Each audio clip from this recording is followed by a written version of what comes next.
2016. Today we have a full agenda with only 3 items. First, call to order items of interest from commissioners, and then we have a hearing.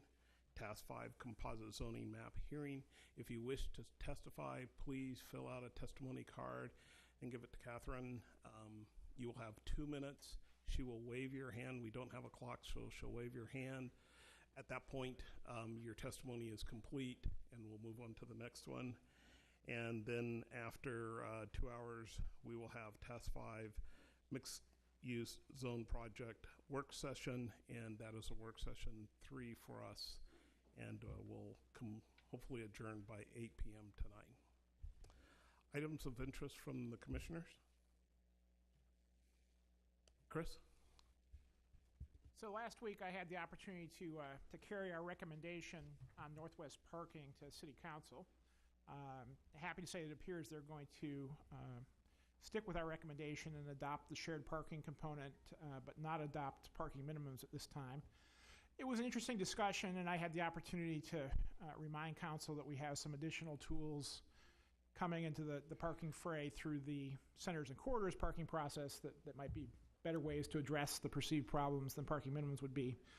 The other thing that was really interesting about the debate, and there was quite a bit of testimony from both sides of the issue, is that I think for the first time in my memory, the affordable housing advocates weighed in opposition to parking minimums as a concern about affordability. So we're seeing, I think, the ground on which this issue is being debated change a little bit, and I think that's a healthy thing. So I just wanted to share that with the commission. Thank you. Teresa? Just a quick update on the Stakeholder Advisory Committee for the Residential Infill Project. Staff has been going out and taking public comment in a variety of different locations, and it's been a very lively conversation. So we'll look forward to getting that wrapped up and seeing what we have back in. Thank you. Jeff? Thank you, Andre. Quick question. I missed the June 14 hearing where we took up TDM. I did see the minutes, and I'm wondering, did a letter ever go to City Council with a recommendation on TDM? Because I didn't see it if it did.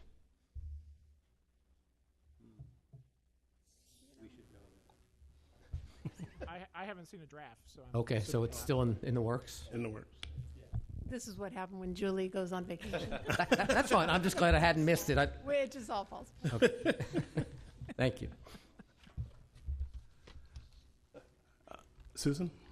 Just one quick update or question for you all. We have had some discussions here about the Central City Plan, and we want to offer you the opportunity to have more in-depth discussion, sort of targeted sessions. I know Mike is interested. If anyone else is interested, if you can let me know by tomorrow, that would be great, and we'll set those up over the next couple of weeks.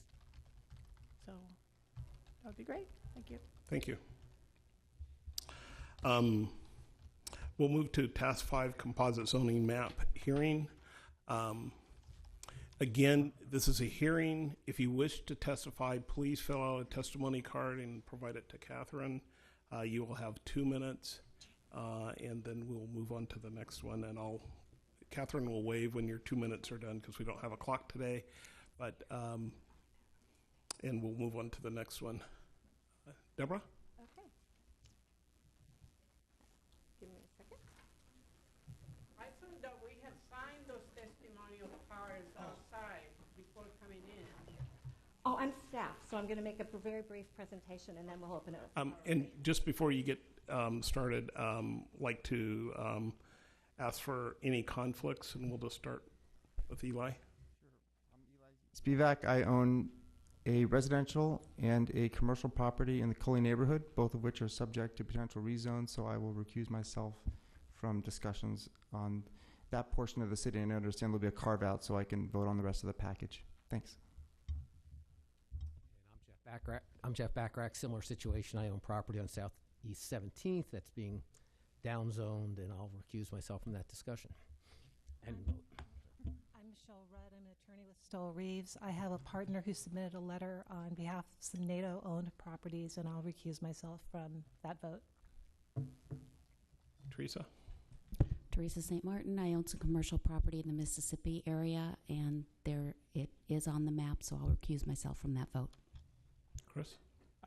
Chris Smith and I own a rental condominium in the Pearl. I understand there are no proposed zone changes for that property, so I do not believe I have any conflicts. White? Nope. Nope. And I have none. So Deborah? Okay.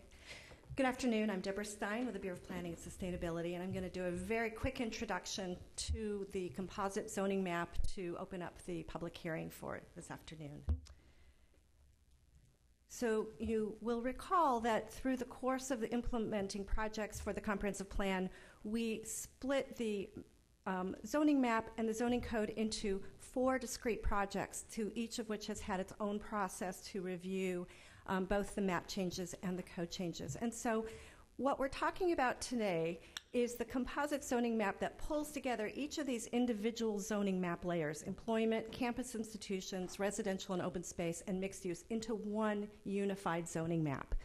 Now, just to remind you all, you have already held public hearings about each of these maps individually. So you've heard testimony about the map changes that have been proposed.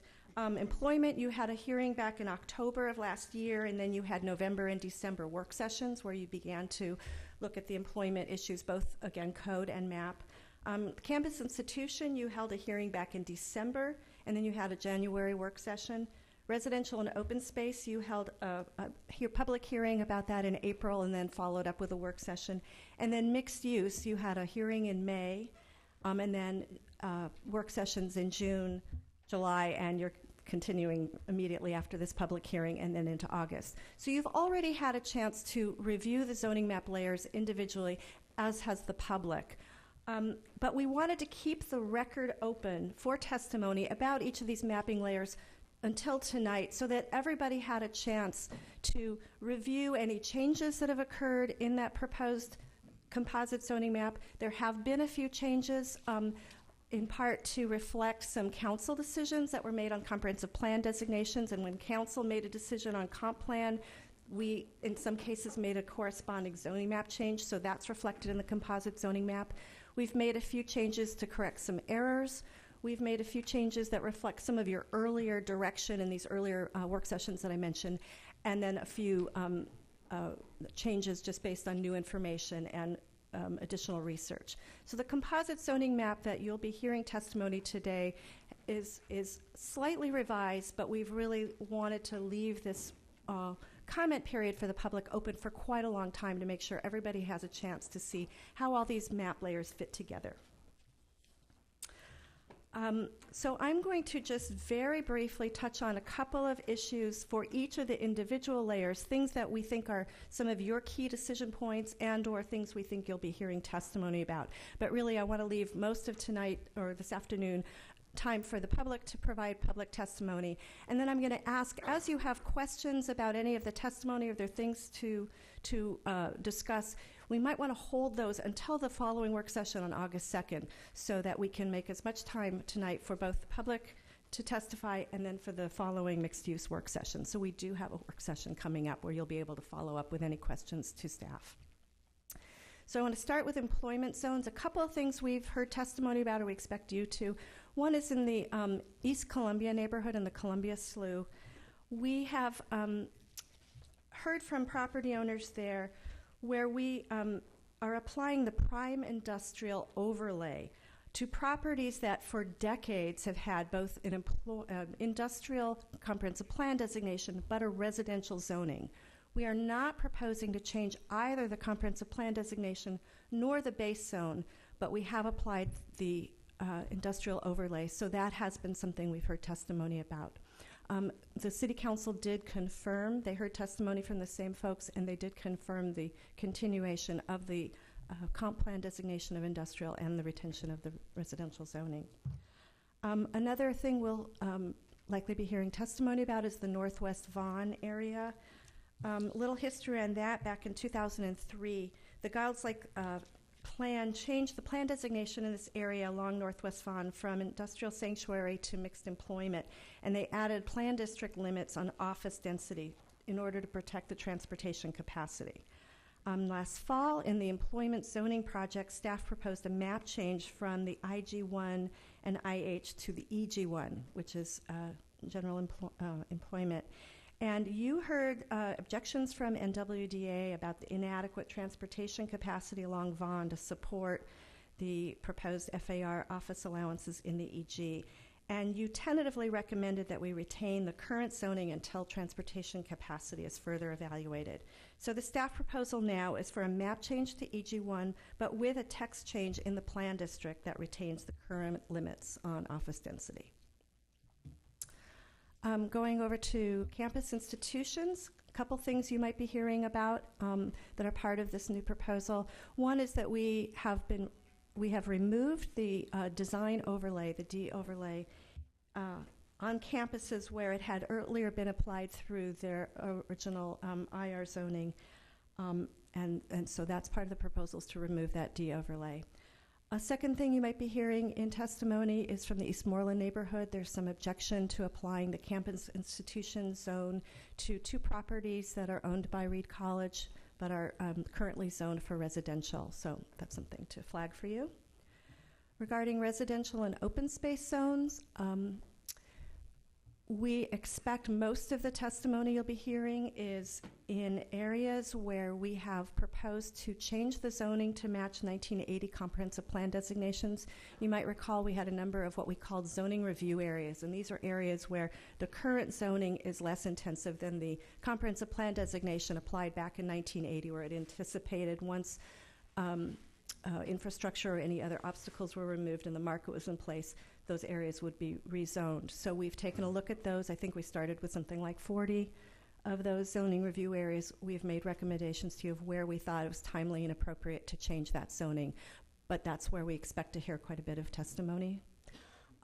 We also have been hearing a little testimony in areas in David Douglas School District where we're proposing to downzone, and you might recall that was in order to ease the overcrowding situation they have. For the most part, the residential and open space zones, though, are directly in conformance with the decisions of the comprehensive plan that were made by City Council on the comprehensive plan. Mixed-use zones, you'll be talking about these a lot more this afternoon following the public hearing. I've noted 3 map-specific issues that I know you have been and will continue to talk about. The low-rise commercial storefront areas you've already talked about, commercial employment zones, drive-throughs, quick vehicle services, and some requests to go from CM1 to CM2 or from CM2 to CM3, and also about the D overlay. Something I didn't list here, but I think you'll also be hearing about, are some locations where the comprehensive plan designation was changed to mixed use, but we deliberately proposed to retain existing residential zoning because of the viable housing that's still in place. And we know that we'll be hearing from folks who are asking to change their residential zoning to mixed use to match the comp plan designation. So just to wrap up, I want to make sure everybody knows where we're at. We're going to propose that after you hear from testimony this afternoon, we close the public hearing on the composite zoning map. Secondly, we would continue the work session you're going to have on mixed use. You're going to have a work session this afternoon, then you have another one on July 26th and August 2nd when you'll be talking about mixed use map issues as well as code. On August 2nd, then we'll come back and have a work session specifically to deliberate on all the testimony you've heard about the map, and that's all 4 layers of the map put together. And you would conclude your deliberations and recommendations on the mixed-use code on August 9th. So that's the sequence of events that follows. And with that, unless you have any questions, we can open up the public hearing, or continue the public hearing. Thank you, Deborah. Jeff. A couple of questions, Deborah. Sure. Thanks. So are we going to have another public hearing on mixed-use zoning?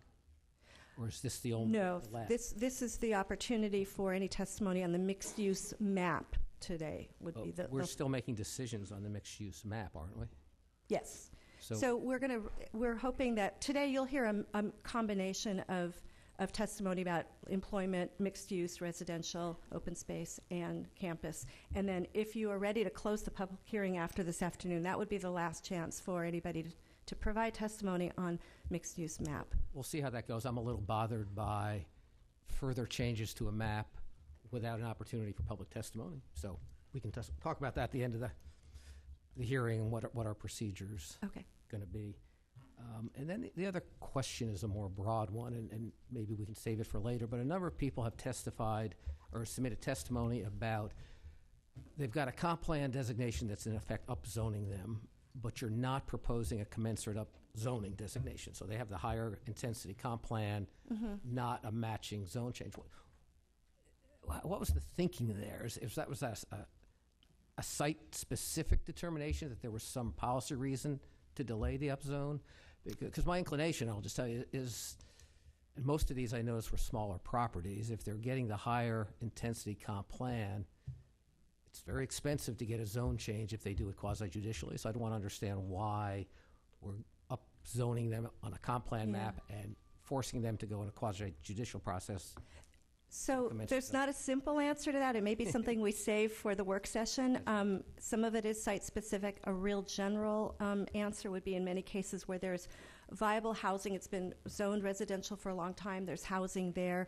We may, in many cases, propose to retain the residential zoning, saying at some point it might be a good place to add to the commercial zoning, but in that particular location there's plenty of commercial uses now. The market may not be ready to make that change, and we didn't want to risk any displacement of residential tenants. So that's one example of a reason. Relatively site-by-site kind of answer. So we would certainly want to answer those questions when you're looking at particular testimony to determine whether it's a deliberate decision and continues to make sense given what we know about the area. So the viability of the existing house would be one determining could be. factor. Okay. Thank you. Other questions?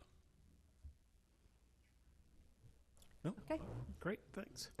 Again, because it's a public hearing, to testify, you need to fill out a testimony card and provide it to Catherine. You will have 2 minutes. I'll call you up at two individuals at a time, and we'll get started. And yeah, Catherine is going to time you for the 2 minutes, and she'll wave. If you continue, I'll give you a notice that you're complete. Terry Parker, Jackie Strong.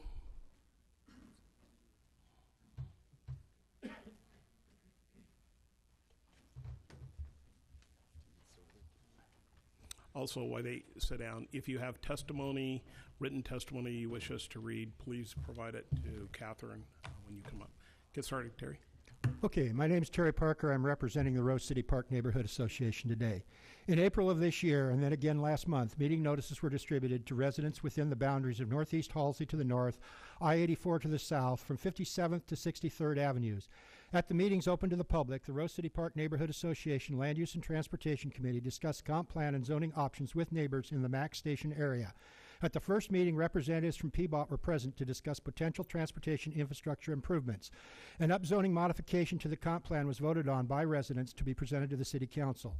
With the exception of where there are pre-existing densities higher than allowable in R5 zone, an accompanying motion was passed to retain the existing R5 zoning until some infrastructure improvements are made and to protect the many historic houses in the area. This portion of the neighborhood includes affordable starter homes, some of them fixer-uppers, homes over 100 years old, well-kept working-class single-family homes, many of them in better shape than the Portland building, and a few duplexes and multifamily units that are scaled in height and mass to fit in with the single-family homes. At the meeting last month, there was a strong sentiment articulated by residents that the city did not care about them, the homeowners. A similar motion to retain the existing R5 zoning until infrastructure improvements are made unanimously passed. This reflects the direction of the PSC a few years back when an agreement was reached with the neighborhood that upzoning should not occur until infrastructure improvements are made. Top priorities for the neighborhood include a left turn signal from eastbound 60th to from eastbound Northeast Halsey to southbound 60th Avenue, reestablish some of the skip striping for additional peak period travel lanes on Northeast Halsey, wider sidewalks on Northeast 60th that are now 1 foot with a 1 foot curb are only 4 feet wide, and establishing various marked crosswalks. Piecemeal improvements that would likely come with new development are not an acceptable alternative. The Rose City Park Neighborhood Association, as unanimously passed by the board, is again asking the PSC to support and recommend retaining the existing R5 zoning until such time as a full range of infrastructure improvements are made. Thank you. Thank you, perfect. Well, Go ahead, Mr. Strong. All right. Hello, Commission. My name is Jackie Strong, and I'm here to testify on the behalf of a group of property owners that are all requesting a CM2 designation for our properties. Since the last time that I testified before you, which is approximately about a month ago, my family has gone out and we've actually, tried to gather some momentum and impetus around this designation. And what we have done is been able to reach out to neighbors that are in our immediate adjacent area and gotten their support. I just submitted letters from those folks that are close to us in support of us, and the enthusiasm is tremendous. But in addition to getting that support from those local persons, we were able to get the state of Oregon, who is situated across the street from us, and a major property owner in that area, to come on board with us as well. And I have submitted a letter from them stating such. We really have been out there working and grinding to try to make sure that this becomes a reality, and to gather the support of those close to us and immediately around us, I feel is tremendous. And I'm going to be brief and just want to thank you for your time to consider our request of having our zone changed to CM2. Thank you very much. Thank you. And you have, okay. Thank you. Can I get Mr. Strong? Can I get a reminder of what the state property is? Because I think I know the area. I'm just.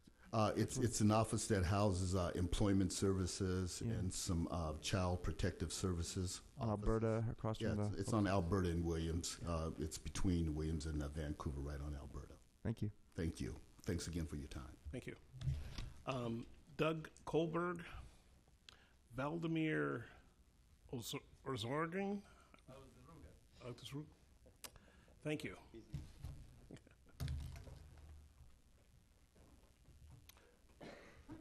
Doug, you want to get started? Sure. My name is Doug Kohlberg. I represent some property owners out on Fremont. Read what I just submitted. The owners of the property and businesses on Northeast Fremont request their property be zoned CM2D as part of the comprehensive plan update of the City of Portland. Attached are letters from 9 property owners along the north side of Northeast Fremont between 46th and 50th. They represent 90% of the business ownership properties along this portion of Fremont Street. These owners want their properties zoned CM2, the same zoning as properties on Fremont closer to 42nd. These properties are all long-term ownerships. Stanich's restaurant, Amalfi's restaurant, you've probably been out there and seen those restaurants. Those properties have been owned and operated for 50 years. There's other properties out there, Settlemeyer's, Ward Jackets, the same thing. These are old-time families that own this property for a long time. 80% of these properties have the Rose City Cemetery as their northerly boundary, which is important. The impact of all of those properties getting together, supporting this zone, wanting this zone, with that natural barrier of open space behind them, keeps impact rather limited. I think that as I was driving out here, I kind of got to thinking that there's an awful lot of properties that are from 46th to the west, and then from 50th to 51st and 52nd that all allow 45-foot story buildings. So, why this property doesn't have the same zoning potential as the properties that are right on Fremont down the way, right on Fremont past them, on the same side of the street, when they have a better amenity with the open space behind them, is kind of baffling. And we think it's a good spot for the CM2. Thank you. Good. Mr. Chair, quick question. Yeah. Sorry. Is the proposal to make you CM1?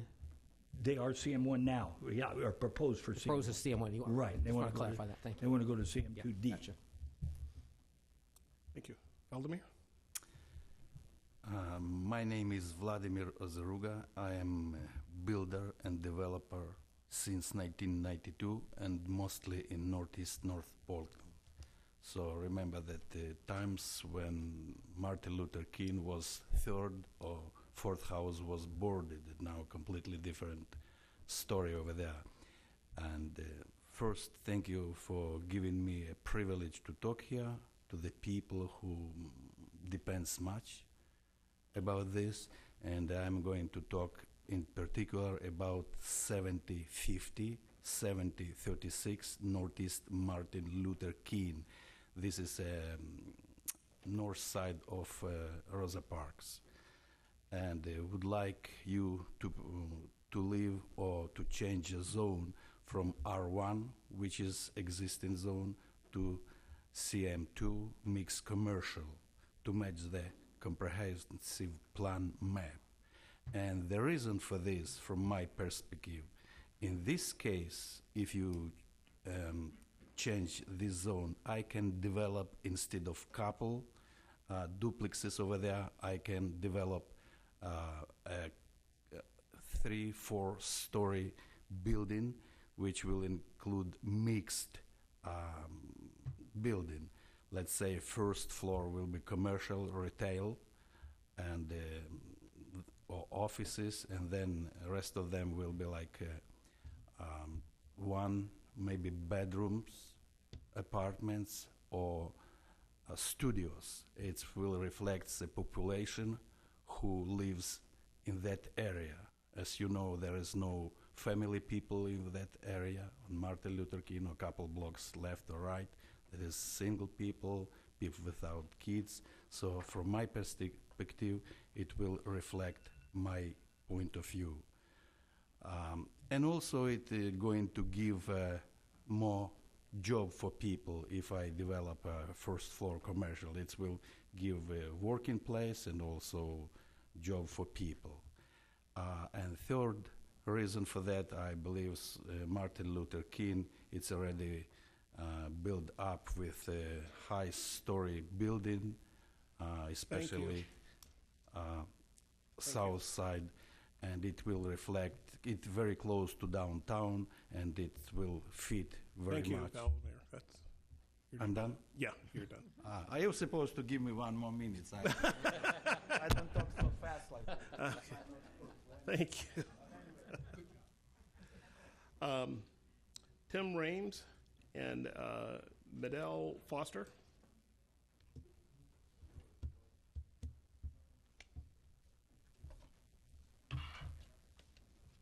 Tim? Oh, okay.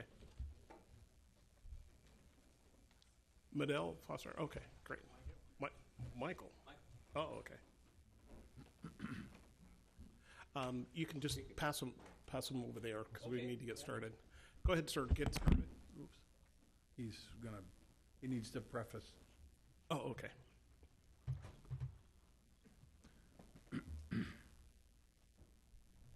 Thank you, members of the Commission. For your record, my name is Tim Ramus. I'm here on behalf of my neighbor, Mr. Foster, and my own family. This testimony is in the nature of requesting a zone, a residential zone, to match the 1980 comprehensive plan. Similar subject to what Mr. Bachrach raised. On the aerial photo, you'll see in the corner in green the two properties we're talking about. They are a total of 1 acre. They're contiguous to 3 attached housing projects. 2 are built out. 1 is under development review now. The area being developed is zoned R2, one of the zones that you've identified as critical to providing missing middle housing. The 4 properties have R2 zoning. The 2 green properties to the north are still R20, which is a half-acre zone allowing 2 units on an acre of land in this location. It's an artifact of the old county zoning. In a quasi-judicial proceeding, the properties on the south were rezoned, upzoned to R2, and in that case, the hearings officer found this to be the appropriate place to add additional housing in Sylvan, and also addressed the traffic issue that has, at least up to now, concerned the staff, made a legal finding that the interchange improvements built in this area were designed specifically to handle traffic based on build-out of the R2 zoned or R2 planned properties. So there's not really a transportation issue there. You'll also see at page 8 of that packet a professional traffic engineering study indicating the same thing as the hearings officer concluded. There would be 9 additional trips, which is far below the trigger for any ODOT review in this case. What we propose is also consistent with the action that the City Council took on a property a few hundred feet to the west, where it added additional density to the comp plan. And Thank we you. ask you to consider that. Thank you. Michael? There's a question. Oh, Mr. Becker. question. Thank you, Mr. Chair, Mr. Amos.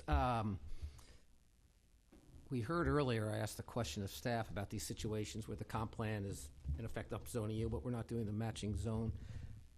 They talked about the viability of the housing. Can you tell us a little bit about the size of these parcels and what's there today? Yes, each of the parcels is a half acre. Each has one structure on it. And these structures are close to the end of their useful life. At least one of them is approaching 80 years old, has no foundation. The other, which Michael maintains very well, is a small structure. In the end, using a full acre for just 2 units is what's happening there. Perfect, thank you. My house was built in 1949.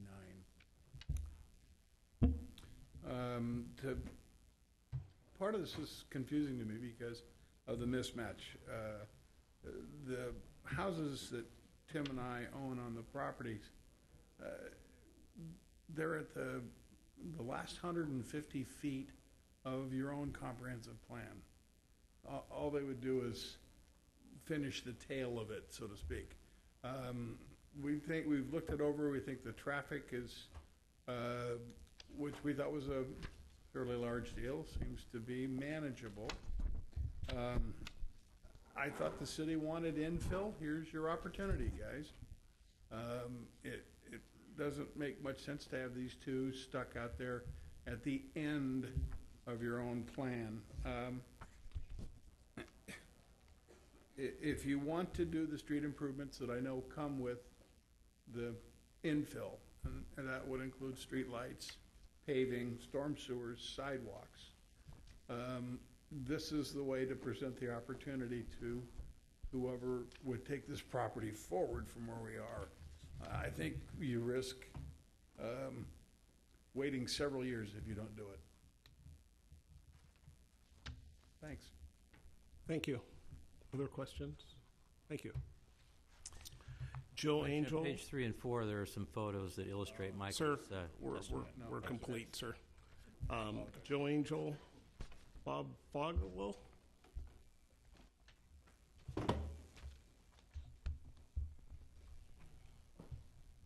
Joe, you want to go ahead and get started? My name's Joe Angel, 1001 Southeast Water Avenue. I'm here to testify on 2 mapping issues. One is the Burger King restaurant at on Hayden Island. The designation that I'm asking for is CE. The whole of Hayden Island's commercial district is CE, and there's a small area consisting of a Taco Bell, a Burger King, a gas station, and a motel that is designated to be a neighborhood commercial zone. That got that way because of the work that was done about the Columbia Crossing. Columbia Crossing has been canceled, but this work that was done in anticipation of all these units being condemned and taken away, and part of the cloverleaf left in a designation that would suit the neighborhood. All those plans are gone. The staff has taken the position that they're still on the books. I think that defies common sense, and I would like a CE zone. It's the only auto-accommodating zone. I do not want to have a use that is not allowed under the base zone that I've got.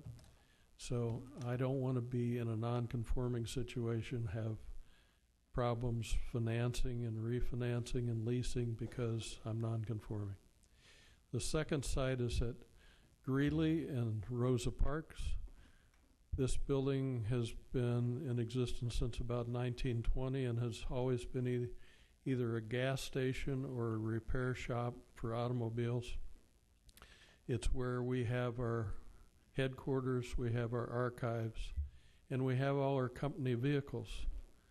Again, I'm requesting CE because the building has now about 7 or 8 vehicles in it every night, and I don't want to be in a non-conforming situation when catty corner across the street from me is a proposal for CE zoning for the service station. Across the other way is a C-store, and across the other way is a clinic. Please don't put me in a situation of non-conforming.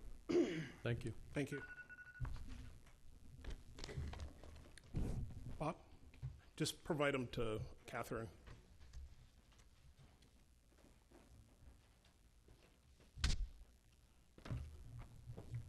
Go ahead. Sir. Hi, my name is Bob Folio.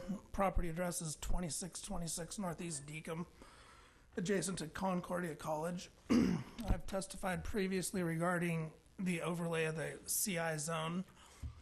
And what's happening in my particular situation is I bought it with a specific use, and one of those outright uses was multifamily, which floor area ratio does not apply.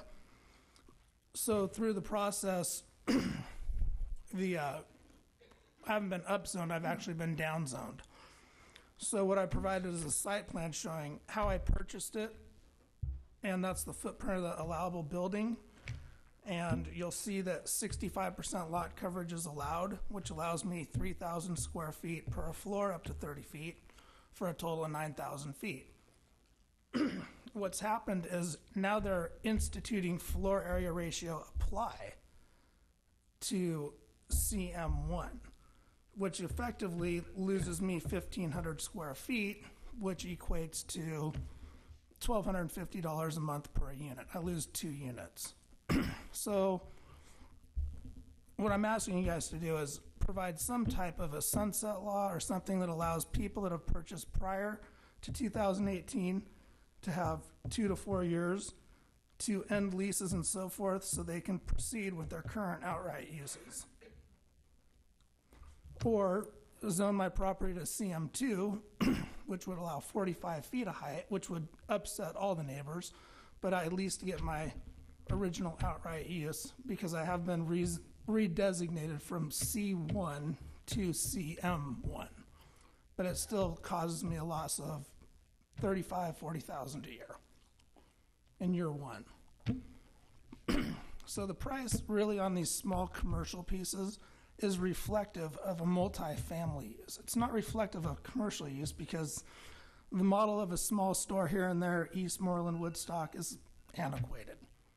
You know, most of the commercial is multifamily. Thank you. Thanks. Thanks. Questions? Allison Reynolds, Jeremy McPherson.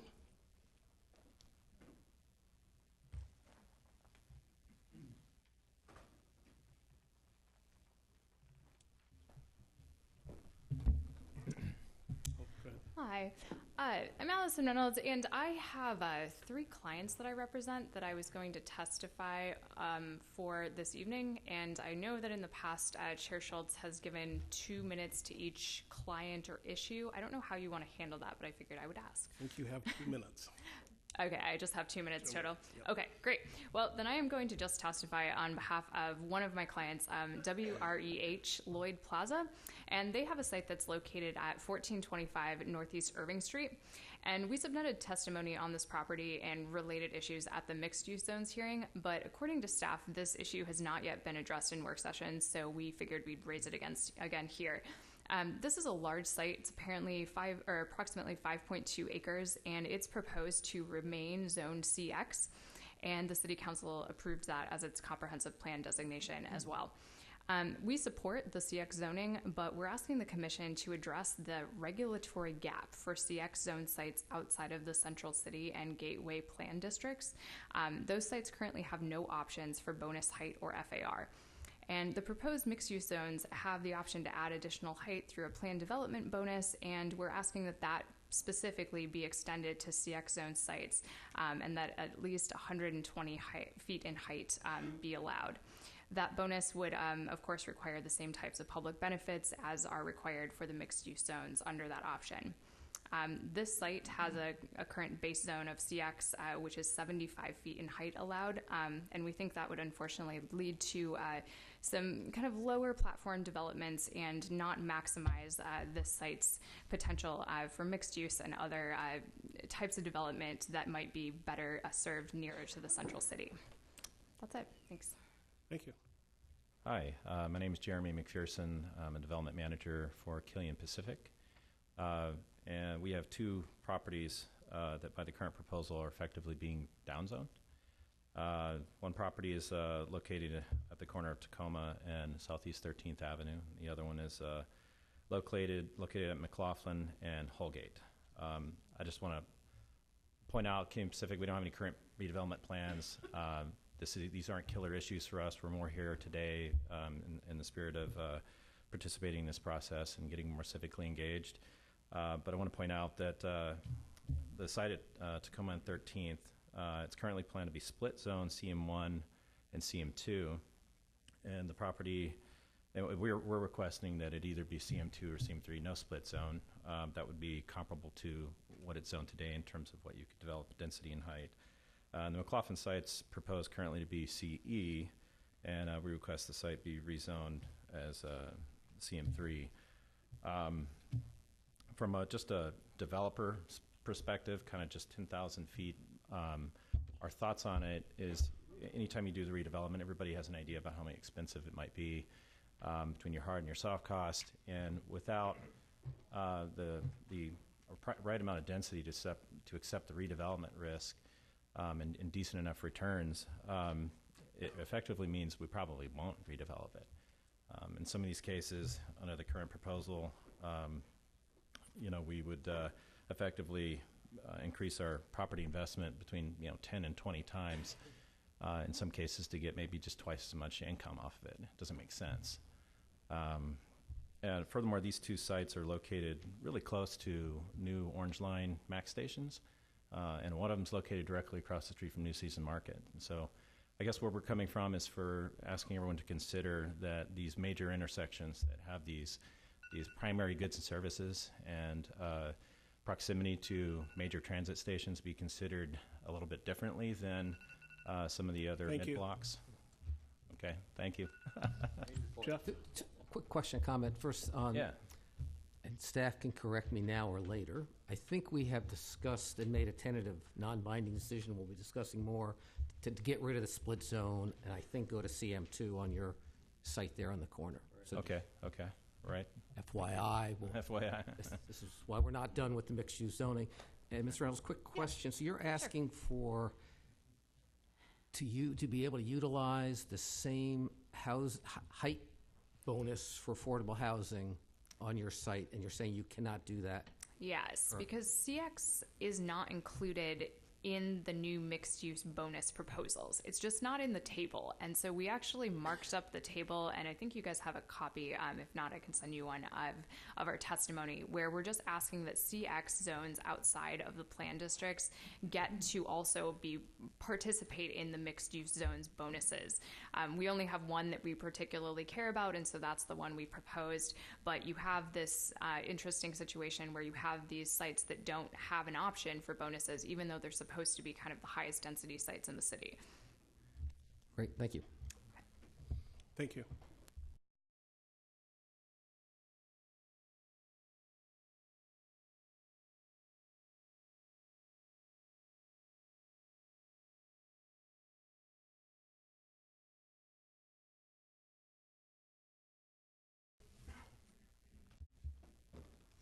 Go ahead, Matthew. Hello, my name is Matt Nava. I'm here to talk about a piece of property at 2833 Northeast Wilder Street. I'm here to request a zone change to commercial or mixed use. Presently, the property is being used as a rental, and I did not receive the earlier notices for some reason because I don't live in that piece of property right now, so I'm a little bit of a disadvantage here. being prepared. But I bought the piece of property in 2005 with the understanding that it was to be eventually zoned commercial. And the piece of property right now is between Fred Meyer's and Broadway Street. It's sandwiched between the two.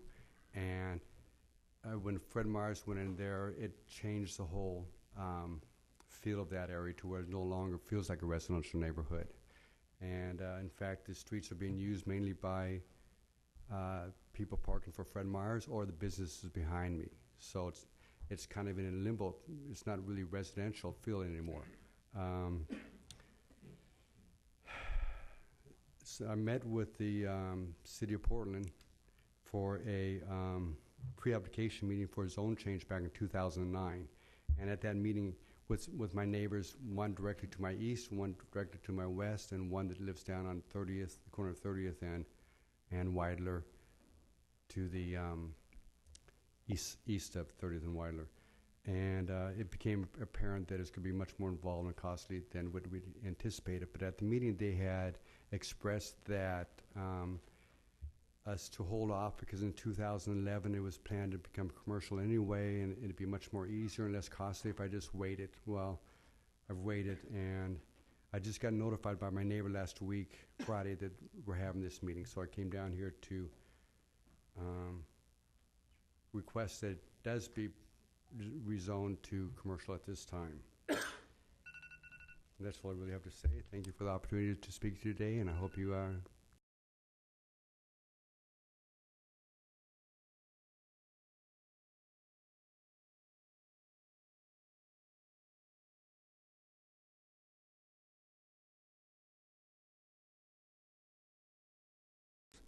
We have 19 of them that they're taking the drive-through away. Some of them really probably won't be a drive-through, but yet it takes our option away. Maybe in the future something might happen. And, you know, I know there's a lot of negative on drive-throughs, but there's a lot of good things about drive-throughs too. There's 4 properties that I like to point to you today. Is one that we have at 82nd Fremont, Pappy's Drive-Through. I built that building in the 1980s, and it's a drive-through, working good. They want to take it away. They want to take that designation away. The other two are, or other 3 is 82nd and Sandy. There's an Annie's Donuts there, and anyway. That's going away. They did a Walgreens on 70th and Sandy, a beautiful Walgreens. It helps vitalize the neighborhood, and they have a drive-through, and I feel if it's good enough for Walgreens, it's good enough for us. And then there's 107th and Sandy, Oak Furniture Warehouse. We like to keep that designated as with a drive-through facility. And the other one is 145th and Division. And anyway, I just feel that you would consider this. And the other thing is, at the last meeting that we had here, there was a fellow that wanted to put a pub on Hawthorne, and he wanted to do a little brewery in the back, but he couldn't do it. And, you know, don't make it so hard on these small businesses. Got to give them a break. Thank you. Thank you. Questions?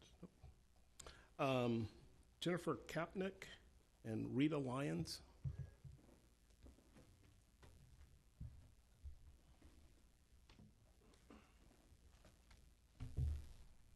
You want to go first? Okay. I'm Jennifer Kapnick. I'm the owner of 7401 North Albina Avenue. The comprehensive plan designation for my property is proposed to change from residential R1 to mixed use dispersed. The zoning, however, is proposed to remain residential R1. Currently, the property has a grandfathered storefront, and for the past 10 years, it's been operative with a non-conforming use for my business. I'm requesting commercial zoning to go with the commercial designation. I'd really like to eliminate the non-conforming status that I have right now.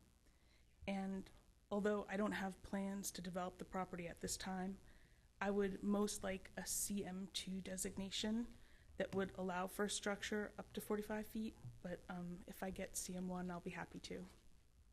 That's it. Thank you. Nice to know your Bob. Yeah. That's very helpful. Thanks. Rita? Hi, my name is Rita Lyons, and I am owner of a property in 35th Place near Division. Unfortunately, I was out of the country when I received the notice that they were proposing a rezoning of the 3 properties, one being mine, from R5 to R5.2. And I will be all for it, but there are so many apartment buildings in Division that are still going up. I mean, since I've been there for about 30 years, and we have apartment buildings, at least 20 that I can count, that have been built in Division or near Division, or they're still building. And so I don't see the point of taking a single dwelling residential property and changing it into 2 or 3 houses or apartments or whatever they're going to want to put in there. So that's my point. What's the point? We don't have enough parking. We are crowded as it is with all the apartment buildings that with all the new people that are coming in the neighborhood. And I just now received yet another proposal for a liquor license for another place in Division that is going to have liquor sales in the street, not just inside the property, but also in the street. And that's a residential. You know, we have kids around there. We have older people. We have younger couples that are moving in. So let's keep things as they are, please. That's it. Thank you. Questions? Doug Klotz, Miles Gilmer. I'll get started.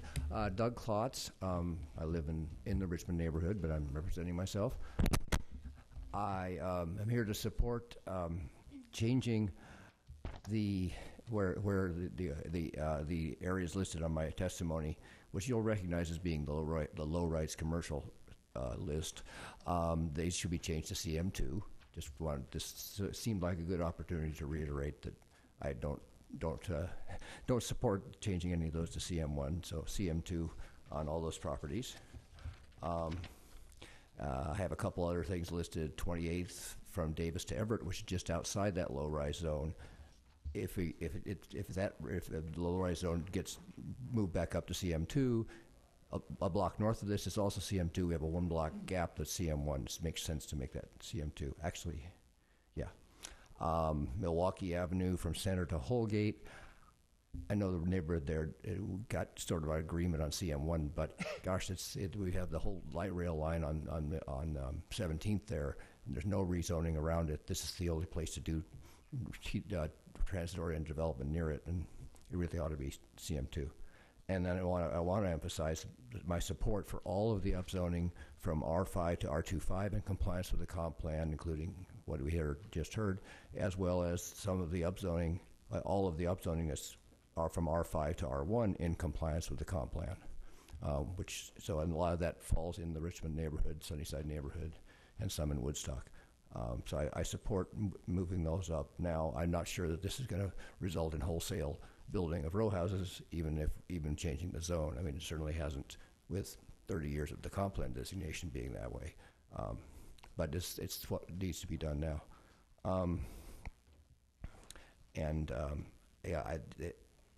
I heard earlier about the criteria, and then I think the market is in place for that.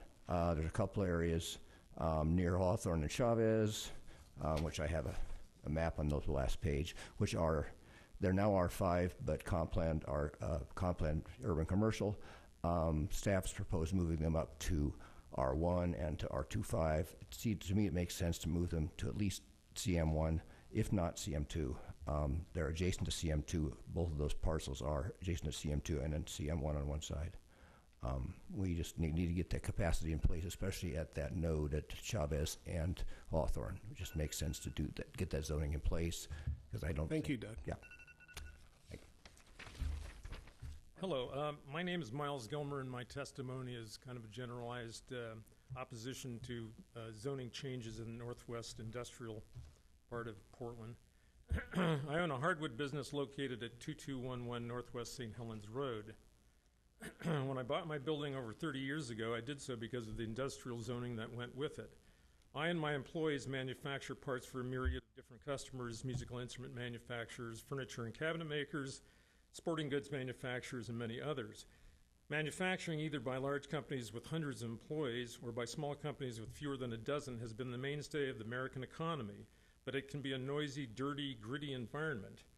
Now that the city wants to rezone my property and others in the northwest industrial area and allow a high-density residential influx, I can envision a plethora of problems, including parking congestion, complaints from residents about the noise from machinery, about delivery trucks blocking the road while loading and unloading, train horns, and all the other aggravations that a resident in close contact with industry might perceive.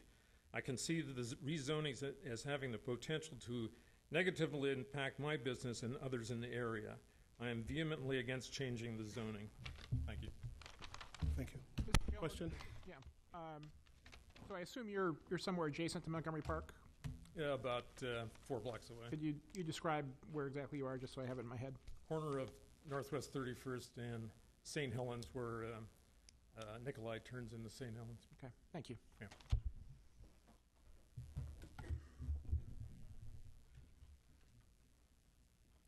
Jan Holenbaugh? K.L. Rundendy? Kale? Hi, I'm Jan Hollybaugh, and I own a house at 04 Hamilton Street, and it's between Barber and Corbett.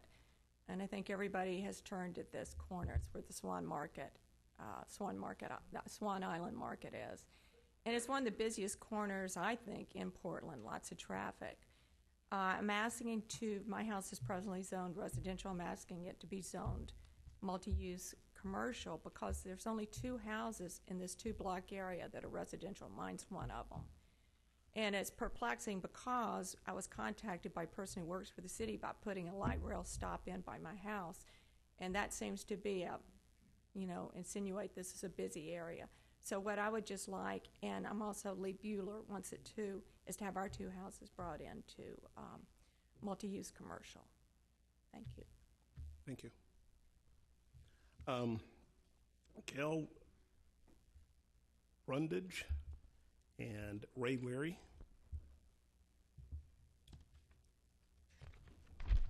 John Washington.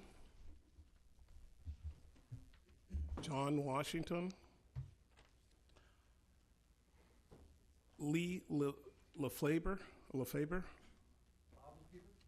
Bob, I'm sorry. Bob. Unless there's another V. No. Go ahead, Ray. Thank you very much for this opportunity. I'm speaking in behalf of an organization called BICEP. We are an economic development consortium in Northeast Portland. And one of our clients is the Booker family, who own a site on 17th and Alberta, 1705. And they've been there for over 20 years, and one of the few African-American-owned businesses on Alberta. And they have gotten to a point now after 20 years where they feel capable of developing their site. And all of a sudden, our designation from CS, storefront commercial, which would allow them to go up 4 levels, has now been overlaid with a CM1 designation. And our feeling is such that so many along Alberta have benefited tremendously from the development opportunities and have had the ability to go as high as the law would allow. And then all of a sudden, there's a designation smacked on the Booker family that limits their ability to maximize on the property they've owned for the last 20 years. And I think it's important for Alberta to also feed and benefit the African American owned businesses on that street. The Booker family has watched over the last 20 years, and you can imagine what they have seen in that process. And now, when the marketplace, the gentrification has finally settled at a point to where they can participate, there's a ceiling, a cap set on their ability to maximize on their property. So I would ask you to change that designation. If it's not CM2, at least take the CM1 off of it and allow it to maximize its development potential. In addition, I also represent BICEP around Martin Luther King and Killingsworth. We're asking for the maximum density development around that corridor. It is probably one of the most heavily traveled streets and corridors in the city. And to pass on the ability to fully develop those by not making the opportunities CM3 really limits the footprint and the opportunity for others to benefit in the changing market within our neighborhoods. So we're asking for you to consider broadly the zoning change around MLK and Killingsworth, and to consider specifically the Booker property at 1705 Northeast Alberta. Thank you. Hi, my name is Bob Lefebvre, and I'm with Commercial Realty Advisors, a retail brokerage firm here in town. Testified at your last hearing and proposed a CE map that had all sorts of additions. And I'm not going to speak to any specific proposed map change. Mark Whitlow is going to speak after me this evening, and he does have a new map that he would like to propose. We've made a lot of progress with staff. We've made a lot of progress on some of the language changes as well as the mapping changes, which have been much appreciated. But more broadly, we do need a mechanism to allow additional drive-throughs outside the limited CE areas that are going to essentially continue to allow new drive-throughs. Drive-throughs are an absolute critical component to many businesses' success. There are retailers that we represent that are saying they want to finally come to the city of Portland, many of which the drive-through is an essential component to their footprint and their business operations. They're going to be shocked when they find out that they have very limited selection and will probably have to locate outside the city to basically serve the city residents. Drive-throughs basically reduce parking, which is one of the things we want to accomplish. We want to intensify land use. One of the best ways to do it, honestly, is allow business to go through a drive-through so they don't have to park and get out of their car, have another cold start, which contributes to emissions. It seems like we're giving up a lot of the good things that drive-throughs do, all for the sake of urban form. To me, that seems like a huge ask. As far as the CE zoning map, the city is having great success with adding residential density and some employment density, but we're not adding retail to serve this incredible population growth that we're experiencing. We need additional CE zoning if we're going to be able to accommodate anchor retailers, particularly affordable grocers, to serve this burgeoning population. I was just last week meeting with a retailer who's looking to locate outside of the city, but literally targeting their marketing and the draw to the city. What is that going to do for additional VMTs and our long-term prospects here in the region? It just seems to be a crazy way to do business. So when Mark talks about the need for drive-throughs and additional CE zoning, please take his request seriously if we're going to provide what we need for the community as it continues to grow. Thank you very much. Chris. So, Bob, we had a little dialogue at the last hearing. I remember it well. You know, we take the urban form quite seriously. We're trying to create an environment that facilitates pedestrian, bicycle, and transit trips. Mm-hmm. And I think drive-throughs are perceived as an impediment to some of those. So I guess the question I'm posing for you is, can the industry come up with a drive-through footprint that doesn't detract from the pedestrian environment or create safety issues for those other modes? Mm-hmm. Can you put a drive-through entirely within what would otherwise be the parking footprint of a site so that it doesn't create additional curb cuts? Mm-hmm. Is there a way to make everybody happy? Probably not, but I do think that there are. I do think that there are more creative ways to do it, Chris, and there is some talk about that, about how we can do maybe drive-throughs a little bit better. I do think there's this assumption that drive-throughs are unsafe, and we have asked for, is there any evidence to support that? I don't know about you, but when I come out of a drive-through, I am moving very slowly as I cross that sidewalk, and then I'm moving very slowly as I'm pulling into the traffic. I just don't see the safety concerns. We are willing to say, look, in pedestrian zones, in the traditional storefront zones, the CMSO overlay areas, we're saying, hey, that's fine. Let's take those off the map for new drive-throughs. But there seems to be a whole lot of other areas where the drive-throughs would not be consistent with the urban form that certainly exists today and maybe it will occur tomorrow. But we're way ahead of ourselves in saying we do not want any additional drive-throughs in areas that are nowhere near the kind of urban form that I think that we all maybe expect someday to occur. Those properties will redevelop when the timing is right. But meanwhile, it's incredibly valuable to the business operations for those new companies coming to town to be able to serve their customers through drive-throughs. Thank you. Thank you. Other Jeff? One quick question, Bob, on all the CE areas you're hoping to accomplish. Are there other regulatory problems besides drive-throughs?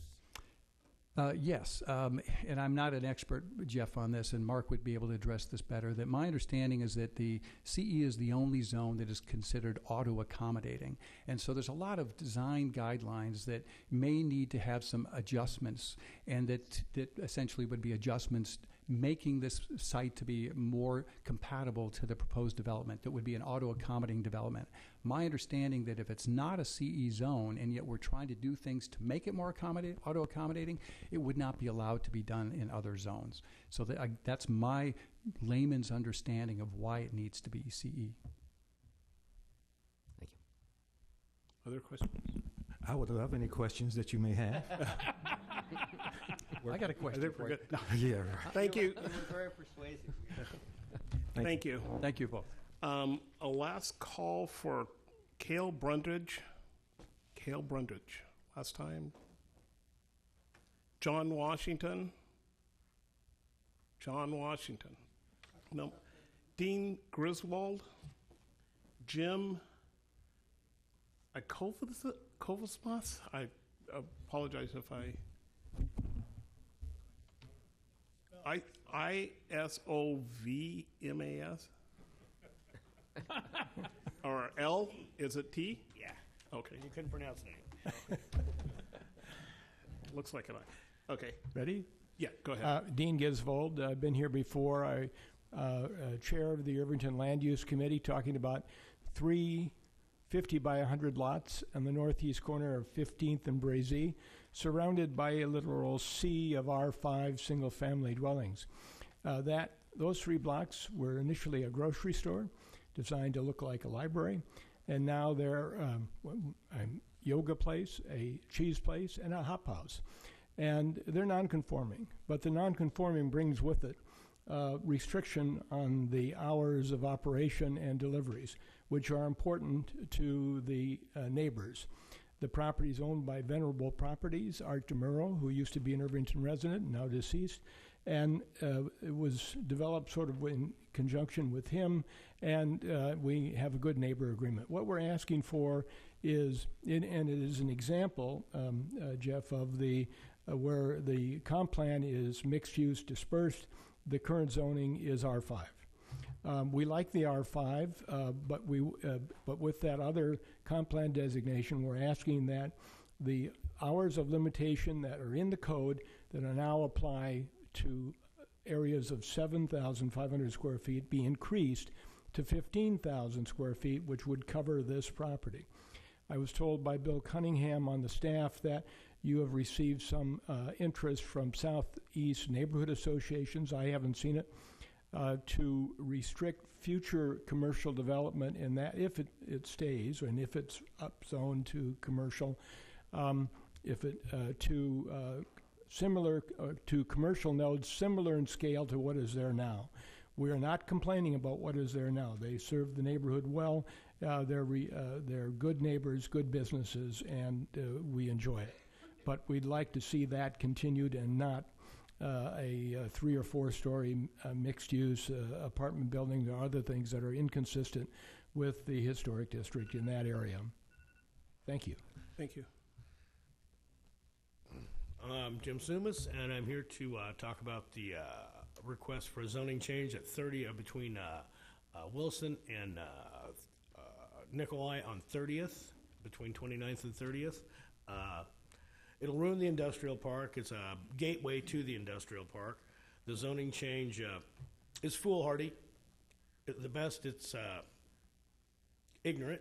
The reason I'm here is because no matter what is changed there, you will affect probably 5,000 jobs in the industrial park in Northwest Portland without a thought.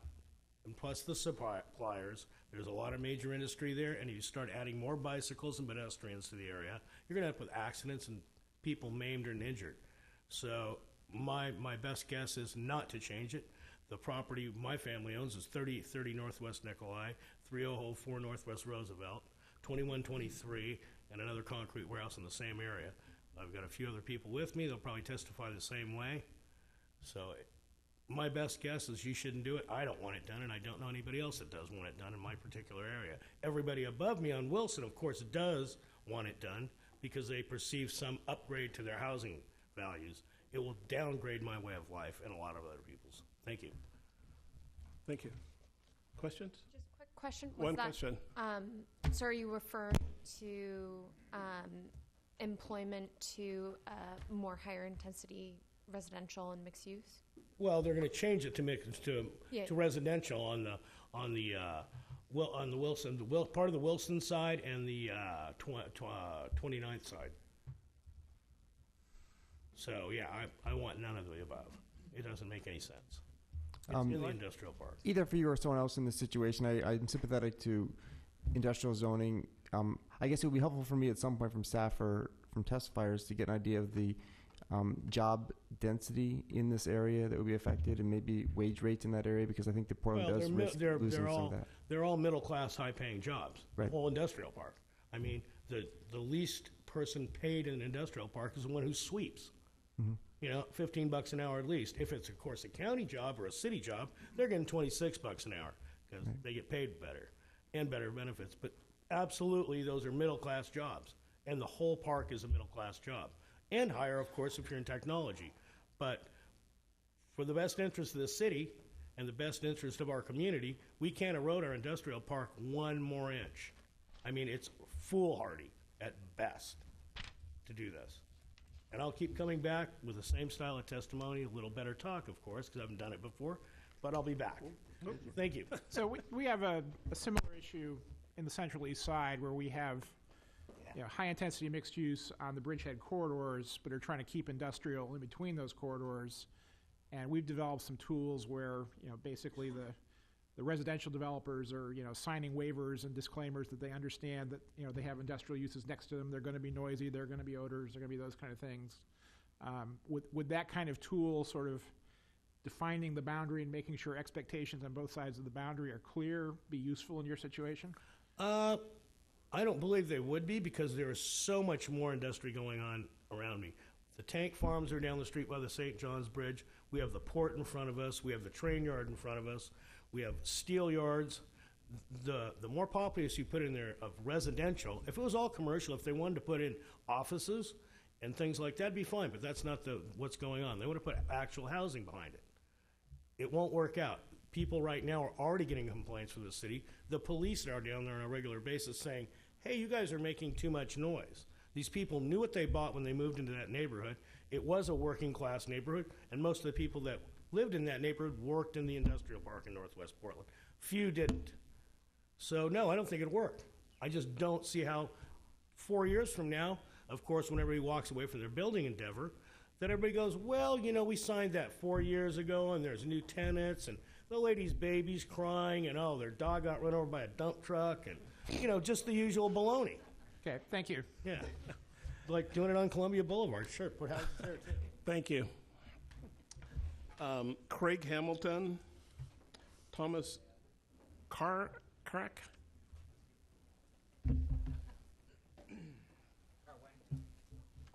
Go ahead and get started. Thank you. Thank you, Craig Hamilton. I represent Galvanizers Company, Emerson Hardwoods, and many other industrial constituents within the Giles Lake Industrial Sanctuary. The Giles Lake Industrial Sanctuary was adopted in December of 2001. The intent of that sanctuary was to protect the land use for industry. The piece of property that Jim just spoke of is, as he said, on the corner of Northwest 29th and Nikolai. There's a proposal to close that section of Roosevelt Street to allow that large piece of property to be developed into a mixed-use facility. That piece of property is on the southern border of the Giles Lake Industrial Sanctuary. It's a terrible place for a mixed-use facility that could potentially house families. As Jim alluded to, it is a noisy area, it is a dirty area, and that was the intent of drafting the Giles Lake Industrial Sanctuary. Industrial and mixed-use areas near the Giles Lake Industrial Sanctuary are being redeveloped and are planned for long-term non-industrial use. This creates pressure for additional non-industrial redevelopment within nearby industrial areas. The existence or expansion of nearby residential and mixed-use areas creates potential land use and traffic conflicts within the industrial operations of the Giles Lake Industrial Sanctuary. Land use conflicts and pressure for non-industrial redevelopment can be accelerated by the existence of non-industrial uses within industrial areas. And lastly, Giles Lake Industrial Sanctuary is a unique and important part of the city and region as a valuable resource of well-paying jobs in regional, national, and international commerce. The company I represent has been in business at that location for 75 years. Our company has developed much of the infrastructure within the Portland area, including landmarks as the East Side Esplanade, the TriMet, all of the TriMet light rail system, many of the sign bridges you see that direct traffic in and out of the Portland metro area, as well as outlying highways. I think it would be a crime to allow encroachment within the Giles Lake Industrial Sanctuary by allowing mixed use that close to the boundary. Thank you for your time. Thank you. My name is Tom Karwacki, Vice Chair of University Park Neighborhood Association and North Portland Land Use Group, speaking on behalf of both of those groups. In addition to that, the North Portland chairs just signed on to this statement. The UPNA board and NPLUG strongly support the rezoning from mixed-use commercial to residential 5 for the 5 properties east of the railroad cut on the south side of Willamette Boulevard as approved by City Council. UPNA board and NPLUG have a concern with the major trails. Now, that's not something that's been talked about here. I guess it'll be also in the miscellaneous, but it showed up on the composite zoning map. So the issue is that there are some alignments of trails, and we're suggesting that both the alignments that are on the public right-of-way currently, as well as the preferred ones on the private property where they don't have permission yet, actually be shown on the map. And you'll see that in the testimony, which was submitted earlier. In addition to that, we're supporting all of the access to the Willamette River and to the slough, and specifically at 13th Avenue Northeast, which is East Columbia Neighborhood Association, which has asked for 30 years to have access to the slough at this point. In addition to that, we've support the rezoning of the areas of Hayden Island from mixed-use dispersed to mixed-use neighborhood as approved by City Council, and that we recommend changing the EG zoning on Hayden Meadow area. That would be really for the box. It pretty much prevents anything other than the big box stores being there, and that would be a nice area to have some work-live units, restaurants, and create more of a pedestrian community there. And finally, that we've asked for before is a public health and safety overlay zone on North Portland to deal with which is of course attached and which has been presented before. And this would be actually to provide heightened scrutiny of future development impacts on the air quality, water quality, exposure to toxics, etc. Thank you. Questions? Thank you.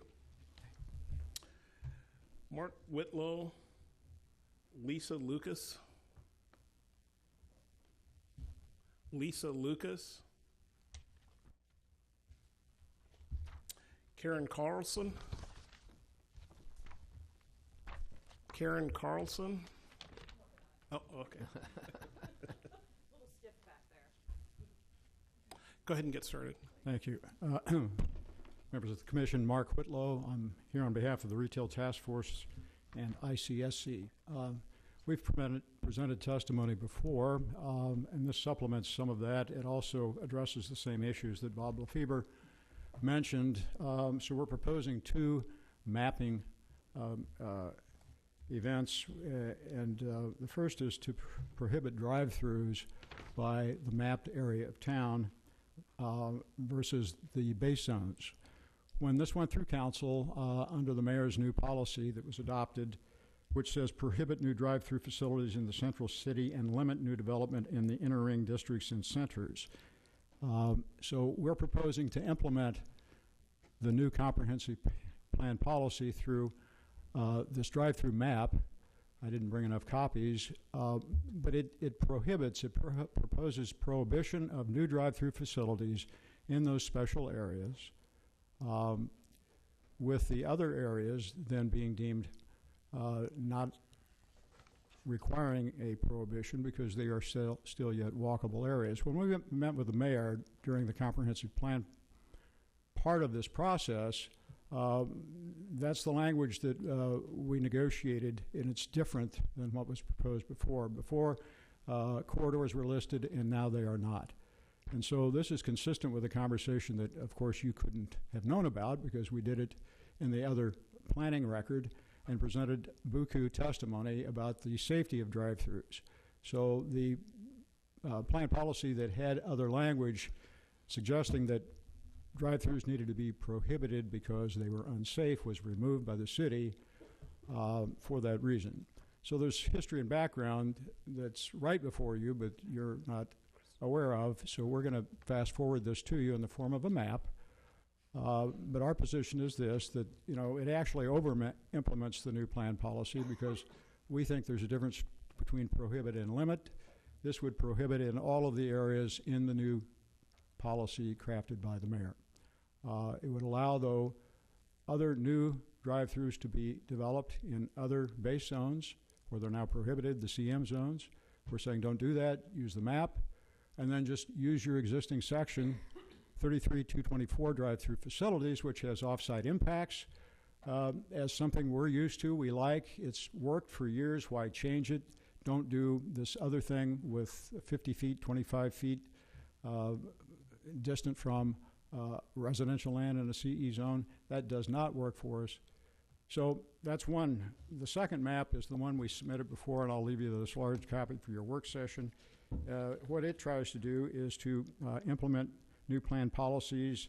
There's 6.17 as a short-term market placeholder. That says, thank you, what it says in the letter, and thank you so much. Hello. My name is Karen Carlson. I am the president of NWDA. Our planning committee has been reviewing and participating and providing testimony on all of these early implementation projects, and you're probably tired of seeing me here. Many of our comments have been are reflected in the map, but there's a few who aren't. And so to be consistent with our Northwest District policy plan, there's a few changes we are requesting. The first is in, I have pretty pictures you can follow along with. The first is in the Thurman Vaughan sub-area of the district. This area, our policies are to enhance sort of the mixture of housing and commercial, with the commercial clustered at intersections and along Vaughan. Currently it's zoned CS and CM mix. The map shows it all to be CM2. And we're requesting that the areas that are currently zoned CM be zoned CM1 and the CS to be remaining CM2, consistent with our policy plan. The second area is the Eastern Edge sub-area. This is an area where our policy plan calls for protecting the existing industrial firms from being forced out. Unfortunately, we've had a few forced out recently, and to foster and establish growth of firms that provide living wage jobs. You'll see from the map the area in green are areas that have been proposed to be rezoned to EG1 from EX in order to support the policies. We are asking that the area that you're seeing in yellow on this map is another 4-block area that is consistent with the EG1. There's several industries, light industries there, Cascade Rubber, Par Lumber, Arc Printing, a couple of machine shops. You can see some photographs that are consistent, and we request that be added to EG1. The other on that eastern edge is there's a small area that's in pink or light red, whichever you like to think, that is surrounded by the proposed EG1, which currently on the map is shown as CM3.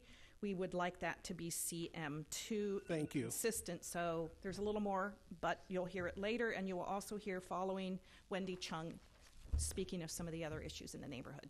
Thank you. Karen, could you just clarify that last request, the down zone from CM3 to CM2? What's the rationale for that? A couple of things. To be consistent with the EG1 that will be zoned around it, CM3 is pretty intense. Secondly, the block is pretty much filled with older houses that are not in the historic district. And as a CM3, they're much more vulnerable to be lost to a higher intensity development. And we think it'd be more consistent to be CM2 in that area. Thank you. Anything else? Okay. Oh, okay, great. Wendy Chung, Dean Pottle. Mind if I keep this one? Wendy, just provide those to Catherine over there. Dean, why don't you go ahead and get started? I get started? Yeah. Yeah, my name is Dean Pottle, and I bought my house in 2001 on Fremont Street, right across from Amalfi's and Alameda Brew Pub. And I bought it anticipating it would go commercial by the time I retired. Well, I'm 65 now, and I'm a home brewer. And my basement, I made a gathering place for friends and beer geeks 4 nights a week. My place is officially called Dean Scene, and it's become very famous in the beer world. I'm featured on International Beer Show. I brewed with the Alameda Brewery Beer Pro-Am, and I've been written up in the William Weeks Beer Guide and the Bar Guide. They essentially consider me commercial in this town, but I'm not. I just run a basement, and there's no money involved. We have a homebrew club, community brewery, and that's what we want to do. We want to start a more community-minded brewing facility. Okay. I remodeled the house back in 2007 to accommodate my friends, and the project was completely permitted and approved by the city of Portland. Both the police and the liquor commission have been in my place to check it out. You know, it has the name Speakeasy, which really isn't a good thing. So the logical next step would go to commercial and open a real pub. And when I got in trouble a couple of years ago because of collecting donations, I looked in the whole area for another site. And it's a little hard to raise like $300,000 to actually buy a site. So I said, but I already own the place on Fremont. I should turn my own place into commercial. So I have plans right now, whether I turn commercial or not, to enlarge my basement, because I just need some more room, and put an ADA ramp in, and actually have a separate entrance on the street. And so I'll do that whether I go commercial or not. My neighbors are fine with my situation, as by 10 o'clock, nobody goes outside, all the windows are closed, and we've got a very good relationship right now. I've been to these meetings before and pleaded my case, and I just got a notice, that's why I'm here today, and looked it up on the internet, and they're saying that I'm not going commercial now. Thank you. The zoning hasn't changed. So I'm really hoping you'll reconsider it, because this is my future, and I have no other recourse. Thank you. Good afternoon, Commissioners. Thank you for having us here to testify. I'm Wendy Chung. I am one of the Vice Presidents of the Northwest District Association, and I'm a member of the NWDA Planning Committee. In the testimony, the written testimony that you've been handed, you'll notice I have one very simple request, and it's all outlined in the map on the second page of the document that you have. Basically, as you know, through the mixed-use zoning project, there is a change from EXD to CM3. And what I'm asking is that the portions, the very few portions of that rezoning from EXD to CM3 be changed to CM2 within the historic district. And I'll explain why. The comp plan policy 4.49, which was recently adopted by council, speaks to resolution of conflicts in historic districts, and it requires that we adopt and periodically update design guidelines for unique historic districts and refine base zoning to take into account the character of historic resources. And so what I'm asking is that we work toward resolving that conflict. And the conflict between CM3 and the Historic District and the Northwest District Plan in the Eastern Edge, as Karen testified to, includes an objective to preserve the historic resources in that part of our Northwest District. So that's a conflict in terms of a CM3, which is a pretty high intensity development that would jeopardize those resources. Separately, we have the Alphabet Historic District addendum to the Community Design Guidelines, which was adopted by Council, as you know. And that document requires compatibility with adjacent properties. You'll notice that on page 3 of your document, I've taken some photos of some of the properties that are actually slated to be zoned CM3, and you'll see that either they're individually listed landmarks, or they're contributing structures within the historic district, or they're immediately adjacent to those structures.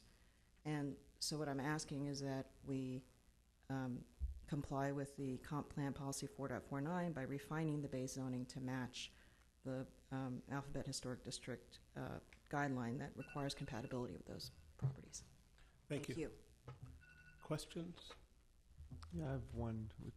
This may end up going to staff, but if density can be transferred away from historic properties because of the landmark definition, might it be the case that a historic property with a CM3 might actually be able to sell excess have more density to sell, and therefore help preserve the property? Yeah, actually, thank you for the question. I'm less, I think we, generally speaking, are less concerned about the individually listed properties that are on that map, but the ones that are adjacent to it that may be either non-contributing or contributing. So for instance, you look on the map, there's one on 19th and Kearney that is a contributing structure, but it's not a nationally individually listed landmark, and it was a little more vulnerable to demolition, and in fact somebody reached out and tried to move it 20 feet, you might recall landmarks, and I think this body denied that request. But it created some confusion for the developers because it gave the appearance that a non-contributing structure adjacent to a landmark, which would be protected, as you say, and whose air rights might be transferred to an adjacent property, could be vulnerable to demolition. So what we're Understood. Yeah, that's all we're worried about is the adjacent properties. Thank you. Thanks. Thank you. Tom Brown, Lisa Lucas, Wayne Elliott. Go ahead and get started. Thank you all for all the time you've spent listening to us testify. I've submitted written testimony earlier, so I'm going to be brief. On my own property in Westmoreland. Your name? Tom Brown, sorry. I own property in Westmoreland, and it's currently zoned CS, and the proposal on the table is to zone it CM1. It's within a half a mile of light rail, as is my neighbor's properties that you're proposing to downzone to CM. I'm just asking you to please reconsider and consider a design overlay instead. I don't necessarily like all the giant buildings that have been going up around Portland, and I think we could do a lot better job. But downzoning real estate isn't the way to go, and I really, please just do a design overlay instead. We can all work with that. Thank you. Thank you. Go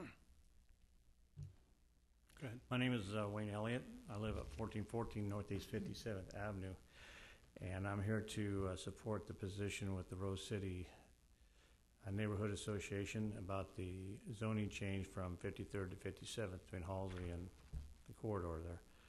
And we are strictly opposed to any zone changing there. I've lived in this particular house for nearly 40 years, and more than half of my neighbors have lived there longer than me.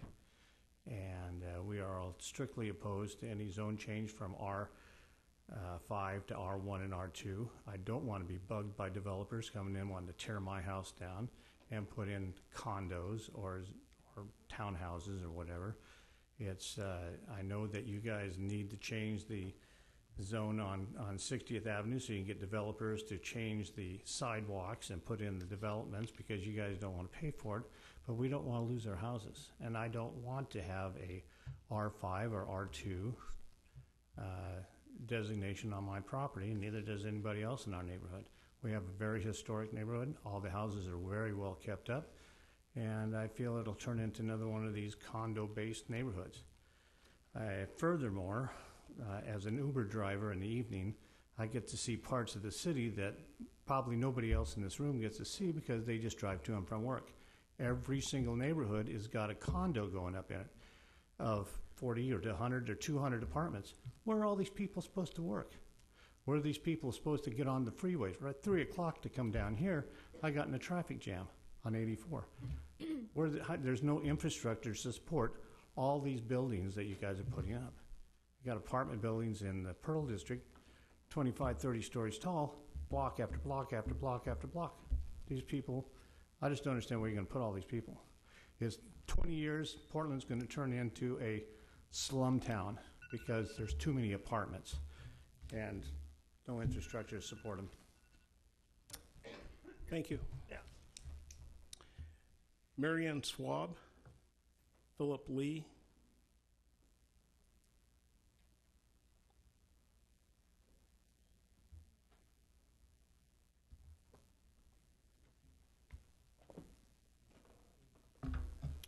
Go ahead, Marianne.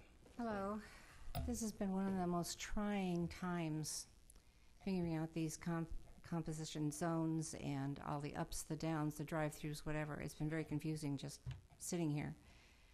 The drive-throughs, I think, have their place. I think they need to be respected. They've worked. And I'm concerned with zoning, with the map changes. I'm very confused as to where we're going. We also had a conversation previously regarding OMSI property. We didn't think that should be a gated community for high-rise apartments. We keep talking about overflow parking, where we stay, what we like, what we don't like. Well, I've just learned in the last couple of weeks that my 1908 house, bungalow, that I bought back in '71 cost more to deconstruct it than what we paid for it. And now I find out that I'm a remnant lot, 33 feet wide, much like the little remnant lot over on Peacock Lane.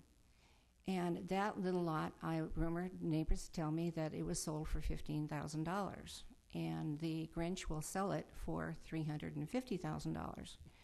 Where these dollars are coming from, regardless if you're in an apartment and a young person working 3 jobs, just a 2-bedroom apartment in the Southeast 101 is $1,800. It costs $125 to park on one of 40 parking places. Well, I'm 2 blocks from there. I'm a corner lot. I have 6 cars around my corner every day. And it's coming, it's coming. We know we need room for people. But where are we thinking about our children? I went to a Pearl open house, PDC open house. They have 2 big projects coming down the pike and no mention of school buildings. The Pearl, when they built theirs back in the 80s, 90s, they didn't even tell Jack Beerworth, the superintendent of schools at the time, this was coming down the pike. Recently, all of the southwest school boundaries were shifted to make room for the high school kids now in both Lincoln and Wilson High School. We're not thinking about the children, little people growing. Where's their backyard? Where can they shoot a basketball from the garage door? Where are the young people going to be manufacturing computers and such? So the pieces that are missing here are the families to come. Thank you. Thank you. Go ahead. Yes, sir. Hello, my name's Philip Lee, and I'm here to request rezoning on 2519 East Burnside. So the property right now contains a veterinary clinic. The veterinary clinic was actually established in the early 1900s, interestingly, for horses that were pulling the trolleys back then. Anyways, so it's been there for about 100 years. Currently it's zoned residential. I have no insight as to how that happened or when that happened. But there is a proposal at this point to change the 2525, which is the building that actually abuts it, to a commercial property.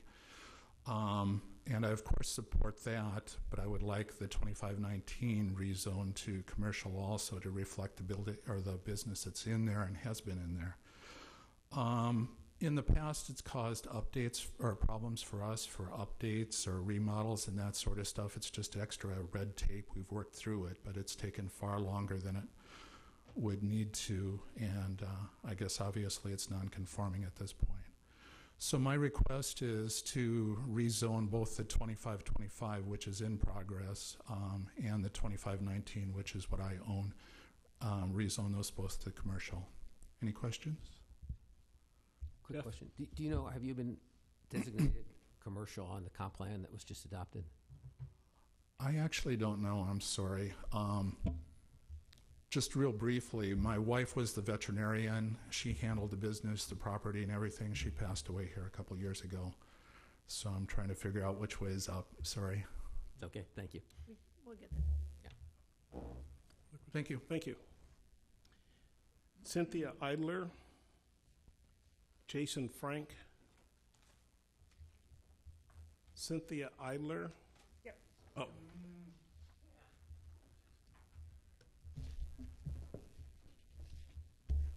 So shall I go ahead?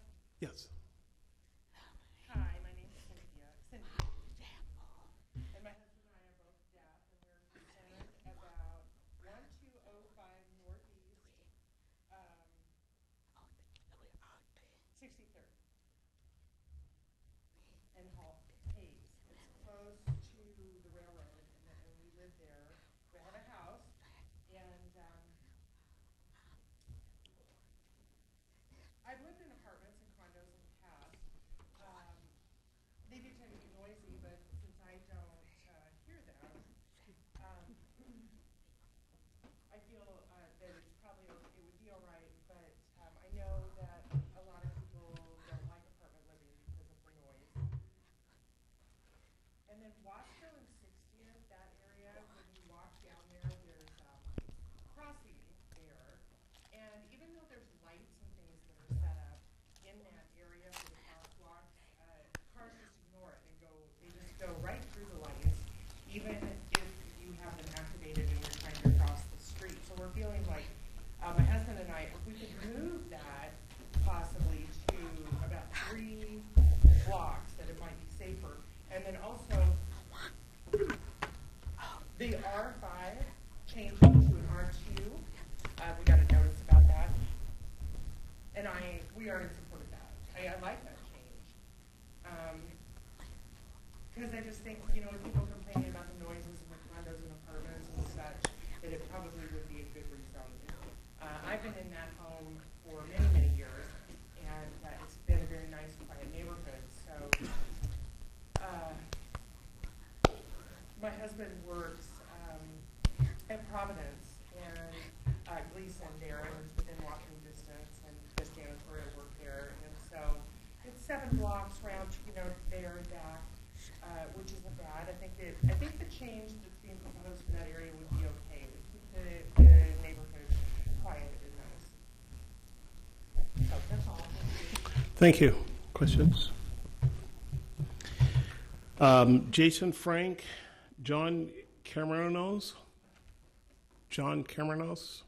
Jason Frank, Dirk Davis, Peter Finley, Fry.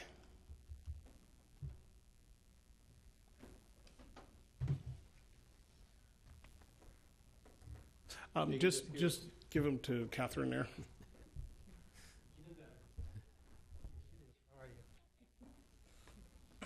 Go ahead and get started. Thank you so much. Good evening. My name is Dirk Davis. I'm the president and CEO of Sunshine Dairy.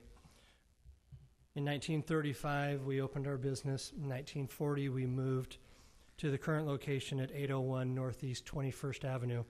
81 years that we have been serving restaurants, coffee shops, bakeries, hospitals, assisted living centers, child care facilities, colleges, and local manufacturing in and around the city of Portland, Oregon. We have 125 employees in our 2 facilities, and we have 1 distribution center. We are living wage jobs, wages, 401ks, personal time off, and health care, including union pensions. In addition to this, we support many customers in and around Portland. In our facility on 801 Northeast 21st Avenue, we are surrounded by apartment complexes and other mixed use. Again, we have been there since 1940. Our plan is to continue to operate in that facility. But in the next 10 years, we would like to move and consolidate all of our facilities. We also have a yogurt producing plant at 8440 Northeast Halsey. So we would like to take all of our operations into another location inside of Portland that is better use for us. We are active in our communities. We support the Sunshine Division, Oregon Food Bank, Meals on Wheels, hospitals. We have partnerships with Burgerville, Stumptown, and Moonstruck, and many others. I tell you this because these are other Portland companies, and the importance that Sunshine has not only throughout Portland, but throughout the entire state of Oregon and the jobs that we create. It is becoming increasingly difficult at our facility. We have 7 tankers of milk that come in every day and load on the street. We have 12 to 13, 14, 53-foot trucks that also come in to drop off or to be loaded. We have over a dozen trucks that we also deliver in. So we're looking to keep the EXD in that facility so that we can be consistent with that neighborhood. Thank you. Thank you. Peter? My name is Peter Finley Fry, 2153 Southwest Main. I have 2 clients with the exact same problem, Sunshine Dairy in Northeast and Miller Paint in Northwest. Both properties were zoned EXD, and now they're being suggested for general employment. General employment belongs in industrial parks and on industrial campuses like Adidas, not spot zone within neighborhoods to essentially protect employment that ultimately is going to be pushed out. The adopted comp plan that City Council adopted describes the zone as typically in a low-rise, flex-space development pattern. Residential uses are not allowed to limit the proximity of residents to truck traffic and other impacts. Both cases, the uses are surrounded in Northwest by very high-rise buildings, in Northeast by residential uses. So you're putting literally a block in the middle of an urban fabric where it says that you cannot allow that block to, that block residential uses are limited to protect the residents from truck traffic and other impacts. So are you going to limit the truck impact on the block across the street? And the general employment was actually in the employment industrial project. I have to admit to being completely blindsided by this. And somehow it got slipped into a commercial mixed use project. And I was, I did not even think that the mixed use urban, which in both cases they are, can become a general employment because that made no sense, but I was wrong. So there's a procedural problem here in that the issue of spot zoning general employment within neighborhoods has never really been vetted in a public way. Lastly, EXD allows a wide variety of uses that essentially has an entitlement to service intensities, and those are lost with this change. And so if I go back to do a zone change in conformance with the plan, which I had advised my clients to do immediately after City Council were to adopt this, and that would be consistent with the comprehensive plan because this implements the comp plan, then I would have to show that services exist to allow this change to happen. And those services include traffic. And I could probably argue that in 2018, 2017, but in 2019 or 2020, the uses around me will suck up all the service available. So not only will those uses drive my clients out of the neighborhood because of truck impact and noise and smell and all those other things, but it would also prevent the property owner from developing the property consistent with the surrounding uses. Thank you. Thank you. Thank you. Peter, question? Yeah. So you've pointed out some technical process issues with the way that's being rezoned. But I want to go back to what I think is the policy intent, which is that NWDA has expressed the concern that with a pure mixed-use zoning pattern, we're tending to see those almost uniformly being multifamily residential, and there's a concern about retaining employment uses in the neighborhood. So if zoning those blocks EG is not the answer, what's the policy prescription to keep some employment in the neighborhood? Well, I consider Giles Lake as part of the neighborhood. It may not be considered from a Northwest perspective, but Northwest is blessed by sitting by one of the largest employment industrial areas in Portland, and it has a bus line that I've used that goes straight up on into that area. It's flat, so you can ride your bike to work. So I don't understand personally why they would want to put the employment right within them as opposed to next to them, like the Central East Side, where you have the Central East Side next to the residential neighborhoods because of the ease of transportation between them. That's just my opinion. Okay, thank you. Thanks. Dyren Hensel, Dana Kwazak.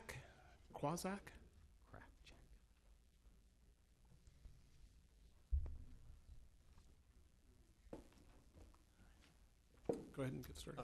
Great. My name is Ben Hensel. It's actually D. Ben Hensel. And that's fine. My writing. I own the property at 4606 Southwest Corbett Avenue. It's a residential property presently zoned R2. The comprehensive plan proposes to change that to CM2, or actually a mixed-use civic corridor. But the zone presently is proposed to remain at R2. And I'd like that changed to CM2. The house sits adjacent to Corbett Avenue, overlooks I-5. It's adjacent to CM2 zoned properties, or at least properties that will be proposed to be CM2.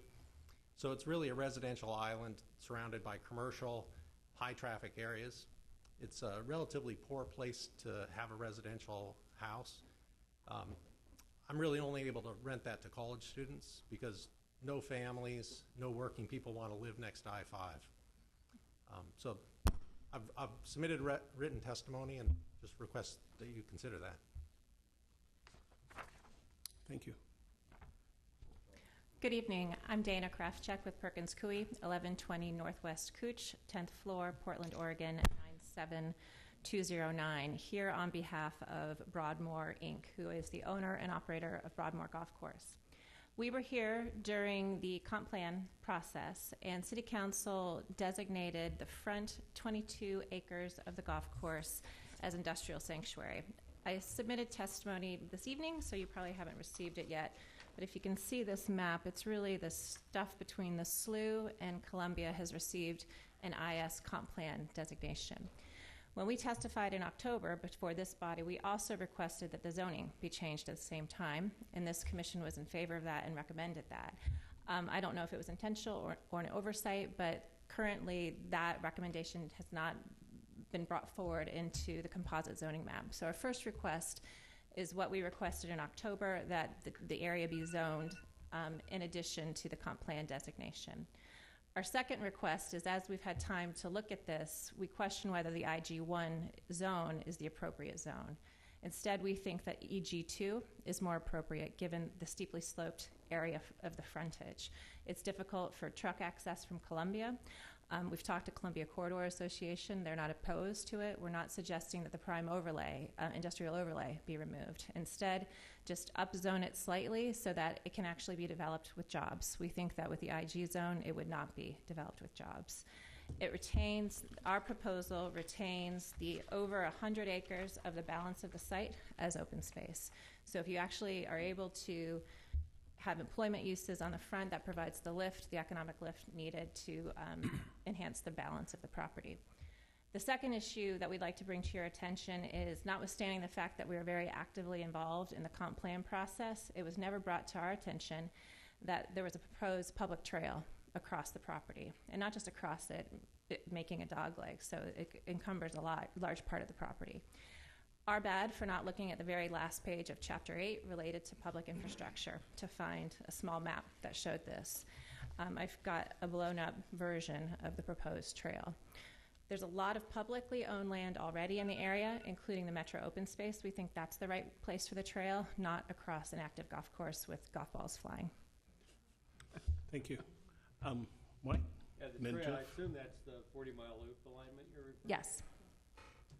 And it was not on the property prior, and the comp plan has a map, and they've renamed it Major Public Trails. Right. And imposes it across the property. Okay, thanks. Jeff? Quick question. Are there regulations affecting the public trail designation on the property? There are. The existing code, which I understand is not proposed to change, says if you pull a building permit, you have to dedicate the trail. So we pull a building permit to enhance a cart shed, dedicate the trail. And as you see in my testimony, it affects 5 different holes directly, given the configuration. If we improve a building in excess of 35% of the assessed value of that building, which again, if you've been out to the golf course, that's not very high, then we have to build the trail through an EC or EP zone. And that would apply to the front of your property that's going to industrial. The trail is currently, well, right now it's open space zoned. So if we were to continue to operate as a golf course and pull one of those building permits and the trail is adopted, then we would have to dedicate the trail through the open space area and then build. So that's another reason to have the upzone, is you're more likely to get a trail if there's actually development that can support it. Thank you. Other questions? Thank you. Allison Reynolds, Jack Bookwater. Again, if anybody else wishes to testify, please provide a card to Catherine. We're down to the last 3.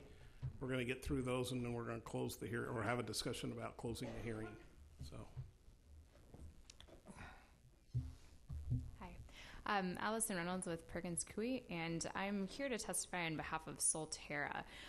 Solterra owns 2 sites along the Vancouver-Williams corridor in Northeast Portland, and the addresses for those are 25 North Fargo Street and 3138 North Vancouver.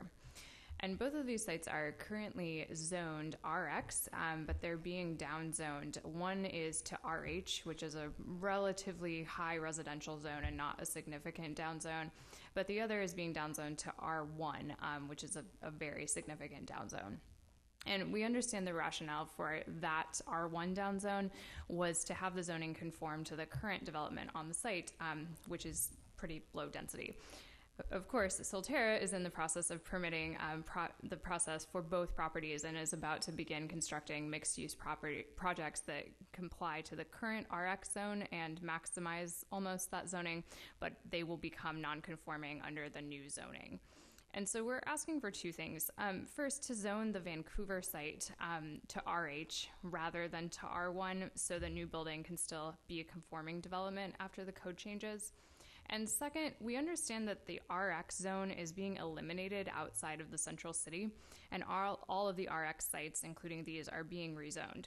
So if Solterra's properties are downzoned to RH, the ground floor commercial uses in these buildings are going to become non-conforming uses. A limited amount of retail use is allowed in the RX zone by right, which they're building. The RH zone allows a limited amount, similar, of retail as a conditional use, but only for properties within 1,000 feet of a transit station, which the code defines as a light rail station. And that, as you of course know, does not exist in the Northeast area where these properties are. So they don't have a chance to become conforming as to that retail on the ground floor. So we're asking you to consider changing the code to specifically allow retail uses developed under the old code to remain conforming in this situation, or to change the RX zone rules to allow a greater variety of transit to count for allowing those retail uses, such as frequent bus service or something that actually exists in other parts of the city. Thanks. Jack Bookwalter, Beaumont Wilshire Neighborhood Association. And my testimony will be a little bit different because we actually like what's in the draft proposal. We urge you to adopt it as presented by staff.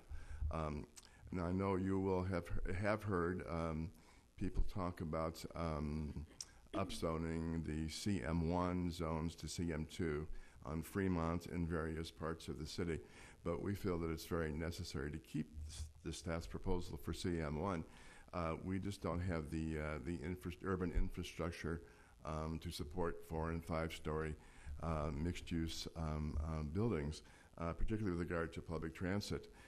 And there are those who would say, well, if you build it, they will come. You know, if you permit mid-rise buildings, then TriMet is going to follow with better transit. But those people have obviously never had a one-on-one face discussion with TriMet and realized the futility of such an argument.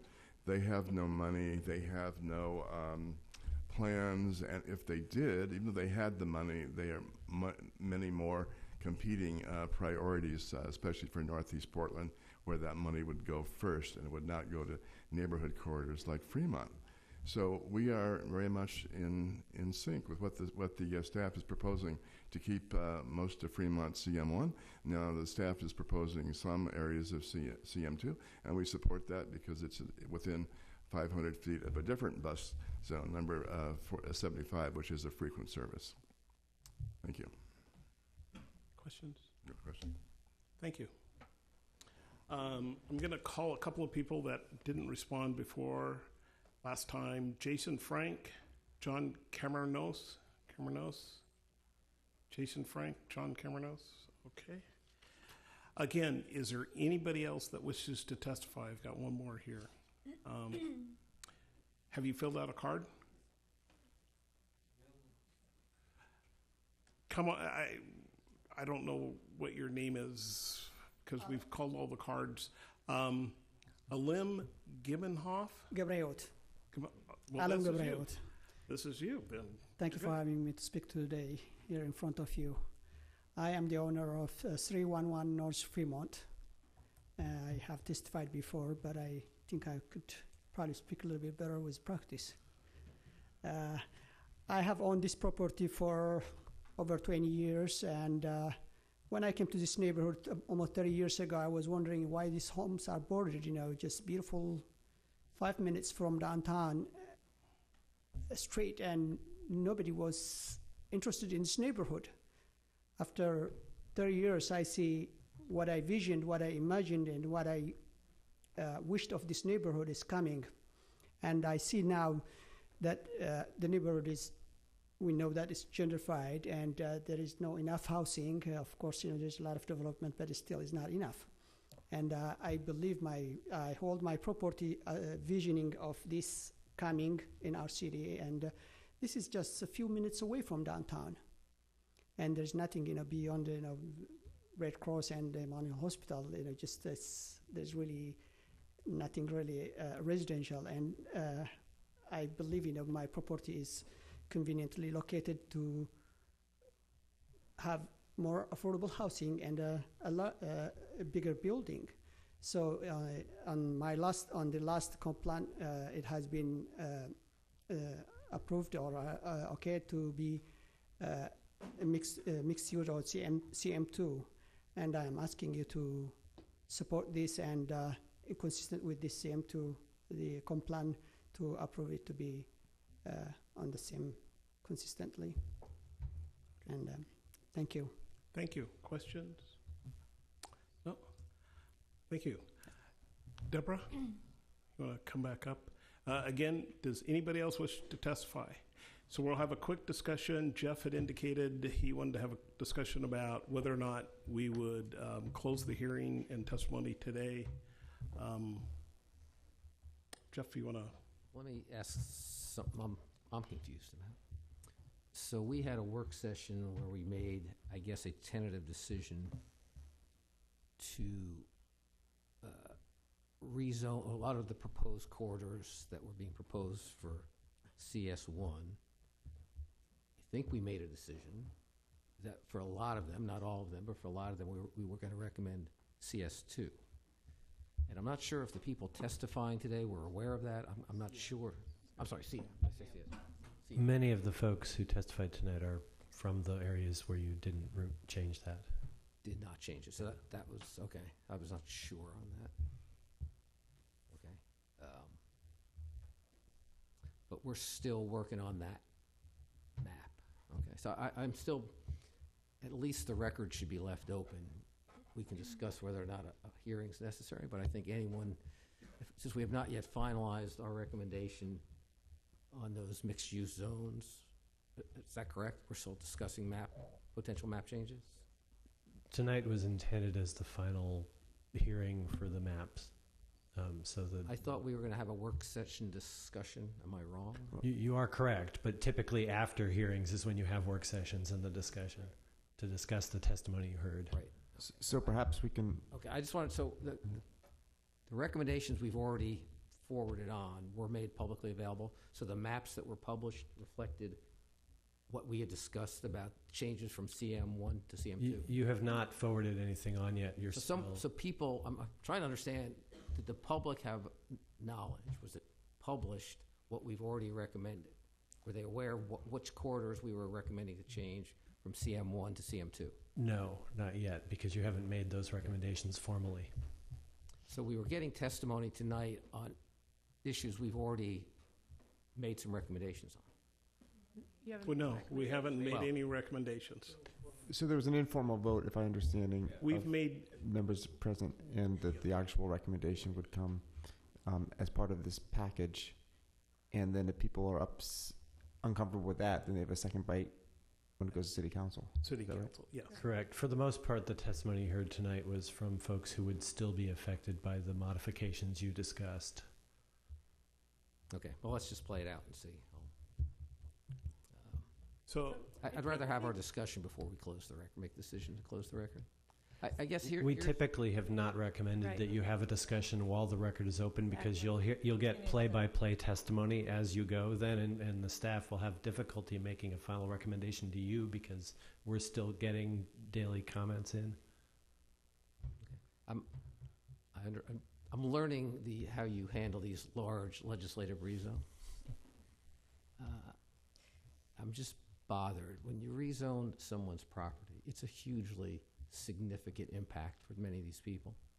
And I understand staff has been working on this for a very, very long time and is probably comfortable with where their recommendations are landing. I just want to be sure the public has a full opportunity to hear where we're landing, because they'll have less of an opportunity at city council than they're going to have before us. And so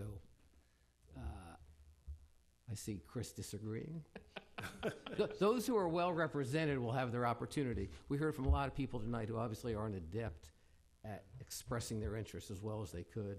And I just want to be sure our recommendations, there's an opportunity for another round of input. And I'll defer to how you normally do things, is to make final decisions with no opportunity for these people to know what the final recommendation is going to be. No opportunity to comment on our final recommendation. The commission, of course, can have variations on the process because you guys are the ones who make the recommendation. But the intended process that we had laid out was that we had a series of hearings on the individual elements of the zoning map as we've gone through the process over the last 9 months or so. And then we had this hearing tonight as kind of a second bite at the apple to pull in those things together into one place. But in the real world of the public, not everybody who could have testified 9 months ago was aware of the need to testify. We sent out new notice. Right. I'm sure there are many people who, for the first time, realize we are changing the zoning on their property, having significant financial impacts on their property, and perhaps we're here for the first time tonight. It wasn't their second bite at the apple. So I just want to be sure they're fully informed. But what you're describing is a never-ending process.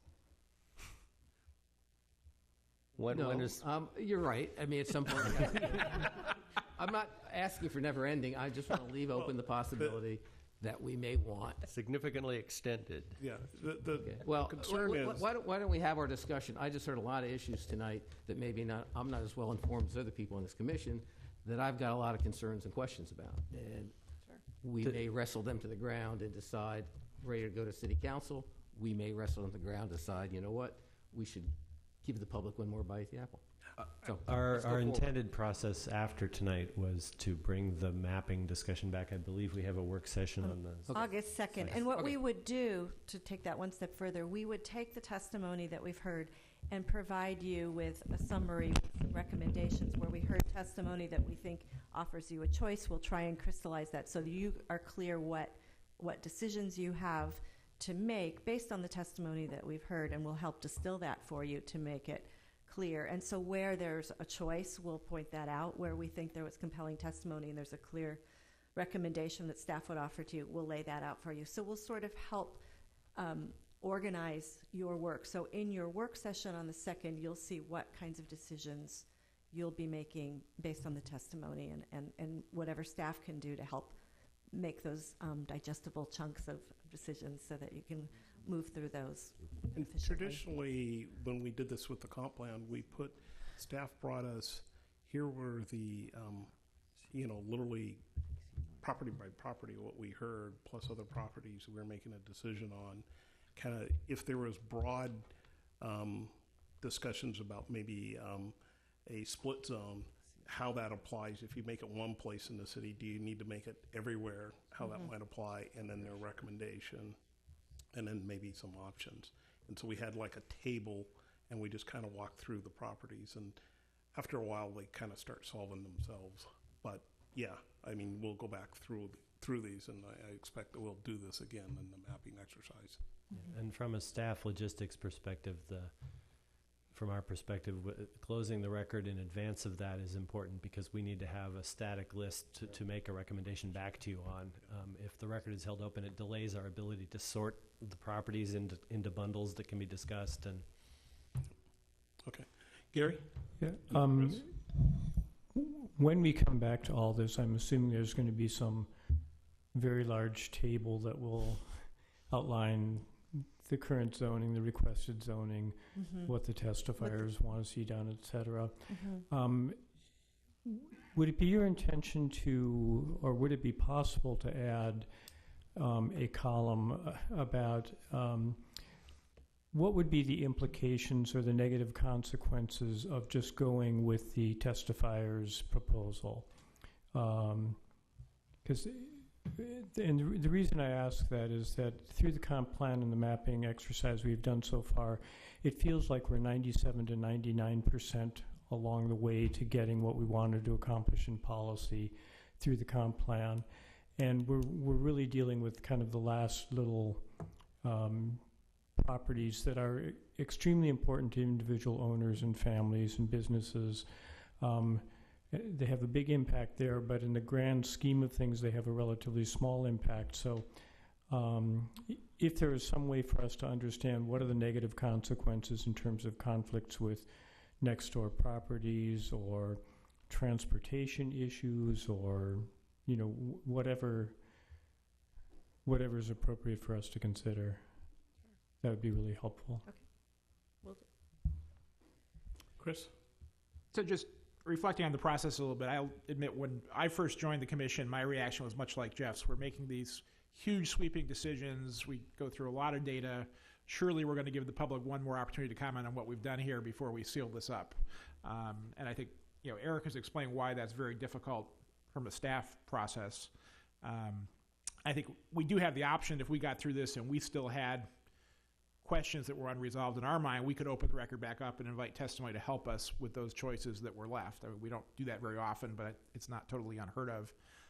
And I guess my sense of our process versus city council process, and people will get another bite at city council, is that this body tends to hew more towards policy and being consistent. So we treat similar cases similarly. My experience is that city council is actually more likely than us to heed the call of one individual property owner for something they feel is very unjust and change things, even contradicting policy. So if I were an individual property owner, I'd sometimes think I would get a better hearing at city council than here, but that's just my personal take on things. Yeah. To Gary's point, I mean, in the past, my recollection is, and it's been very helpful, that staff, in fact, has responded to support or not support and provided a rationale for that. And I do agree that would be very helpful. Just keeping track of all these requests is pretty tough. So having some input from staff would be helpful. Yeah. That's our intent, and again, as Andre described, we would attempt to bundle these into groupings so that you could have a general discussion of the policy merits of the group, and then benefit from the notes that we've made about each case. And yeah, I might suggest, as we've done a number of these, that we leave the written record open until Friday, so if somebody's got last thoughts that they didn't get expressed by today, they have a chance to watch our video and fire off a letter of what we got wrong. Yeah, we don't have any objection to that. I think our concern is that if it was held open for weeks or months, we would have a timeline issue. So are we okay? We'll close the testimony today, and we'll leave the written testimony open till Friday at 5 at the 15th. Oh, why don't we give the public a full week? There may be people who heard questions, discussions, and have a thought they'd like to share. And I would welcome people's opportunity to do that. They have the weekend to work on it. I guess I would say the longer that the record's open, the less likely we're going to return on the second with a full response. I have to you know where you're going on most of this stuff, Eric. I'd be shocked if you get some unbelievably in-depth new testimony that requires you guys to redo your thinking. Huh? It's up to you all. Yeah, okay, leaving it. So it'd be Tuesday at 5, which would be, I don't even know the date, whatever. 19th. So Tuesday at 5. The written testimony would be closed. Be responsive. And the hearing is closed except for written testimony through Tuesday at 5, and that's Catherine. We're going to take a 5-minute break, and then we will go into a work session. Hello. Hi, Andre. Hi. Well, we're going to take a 5-minute break.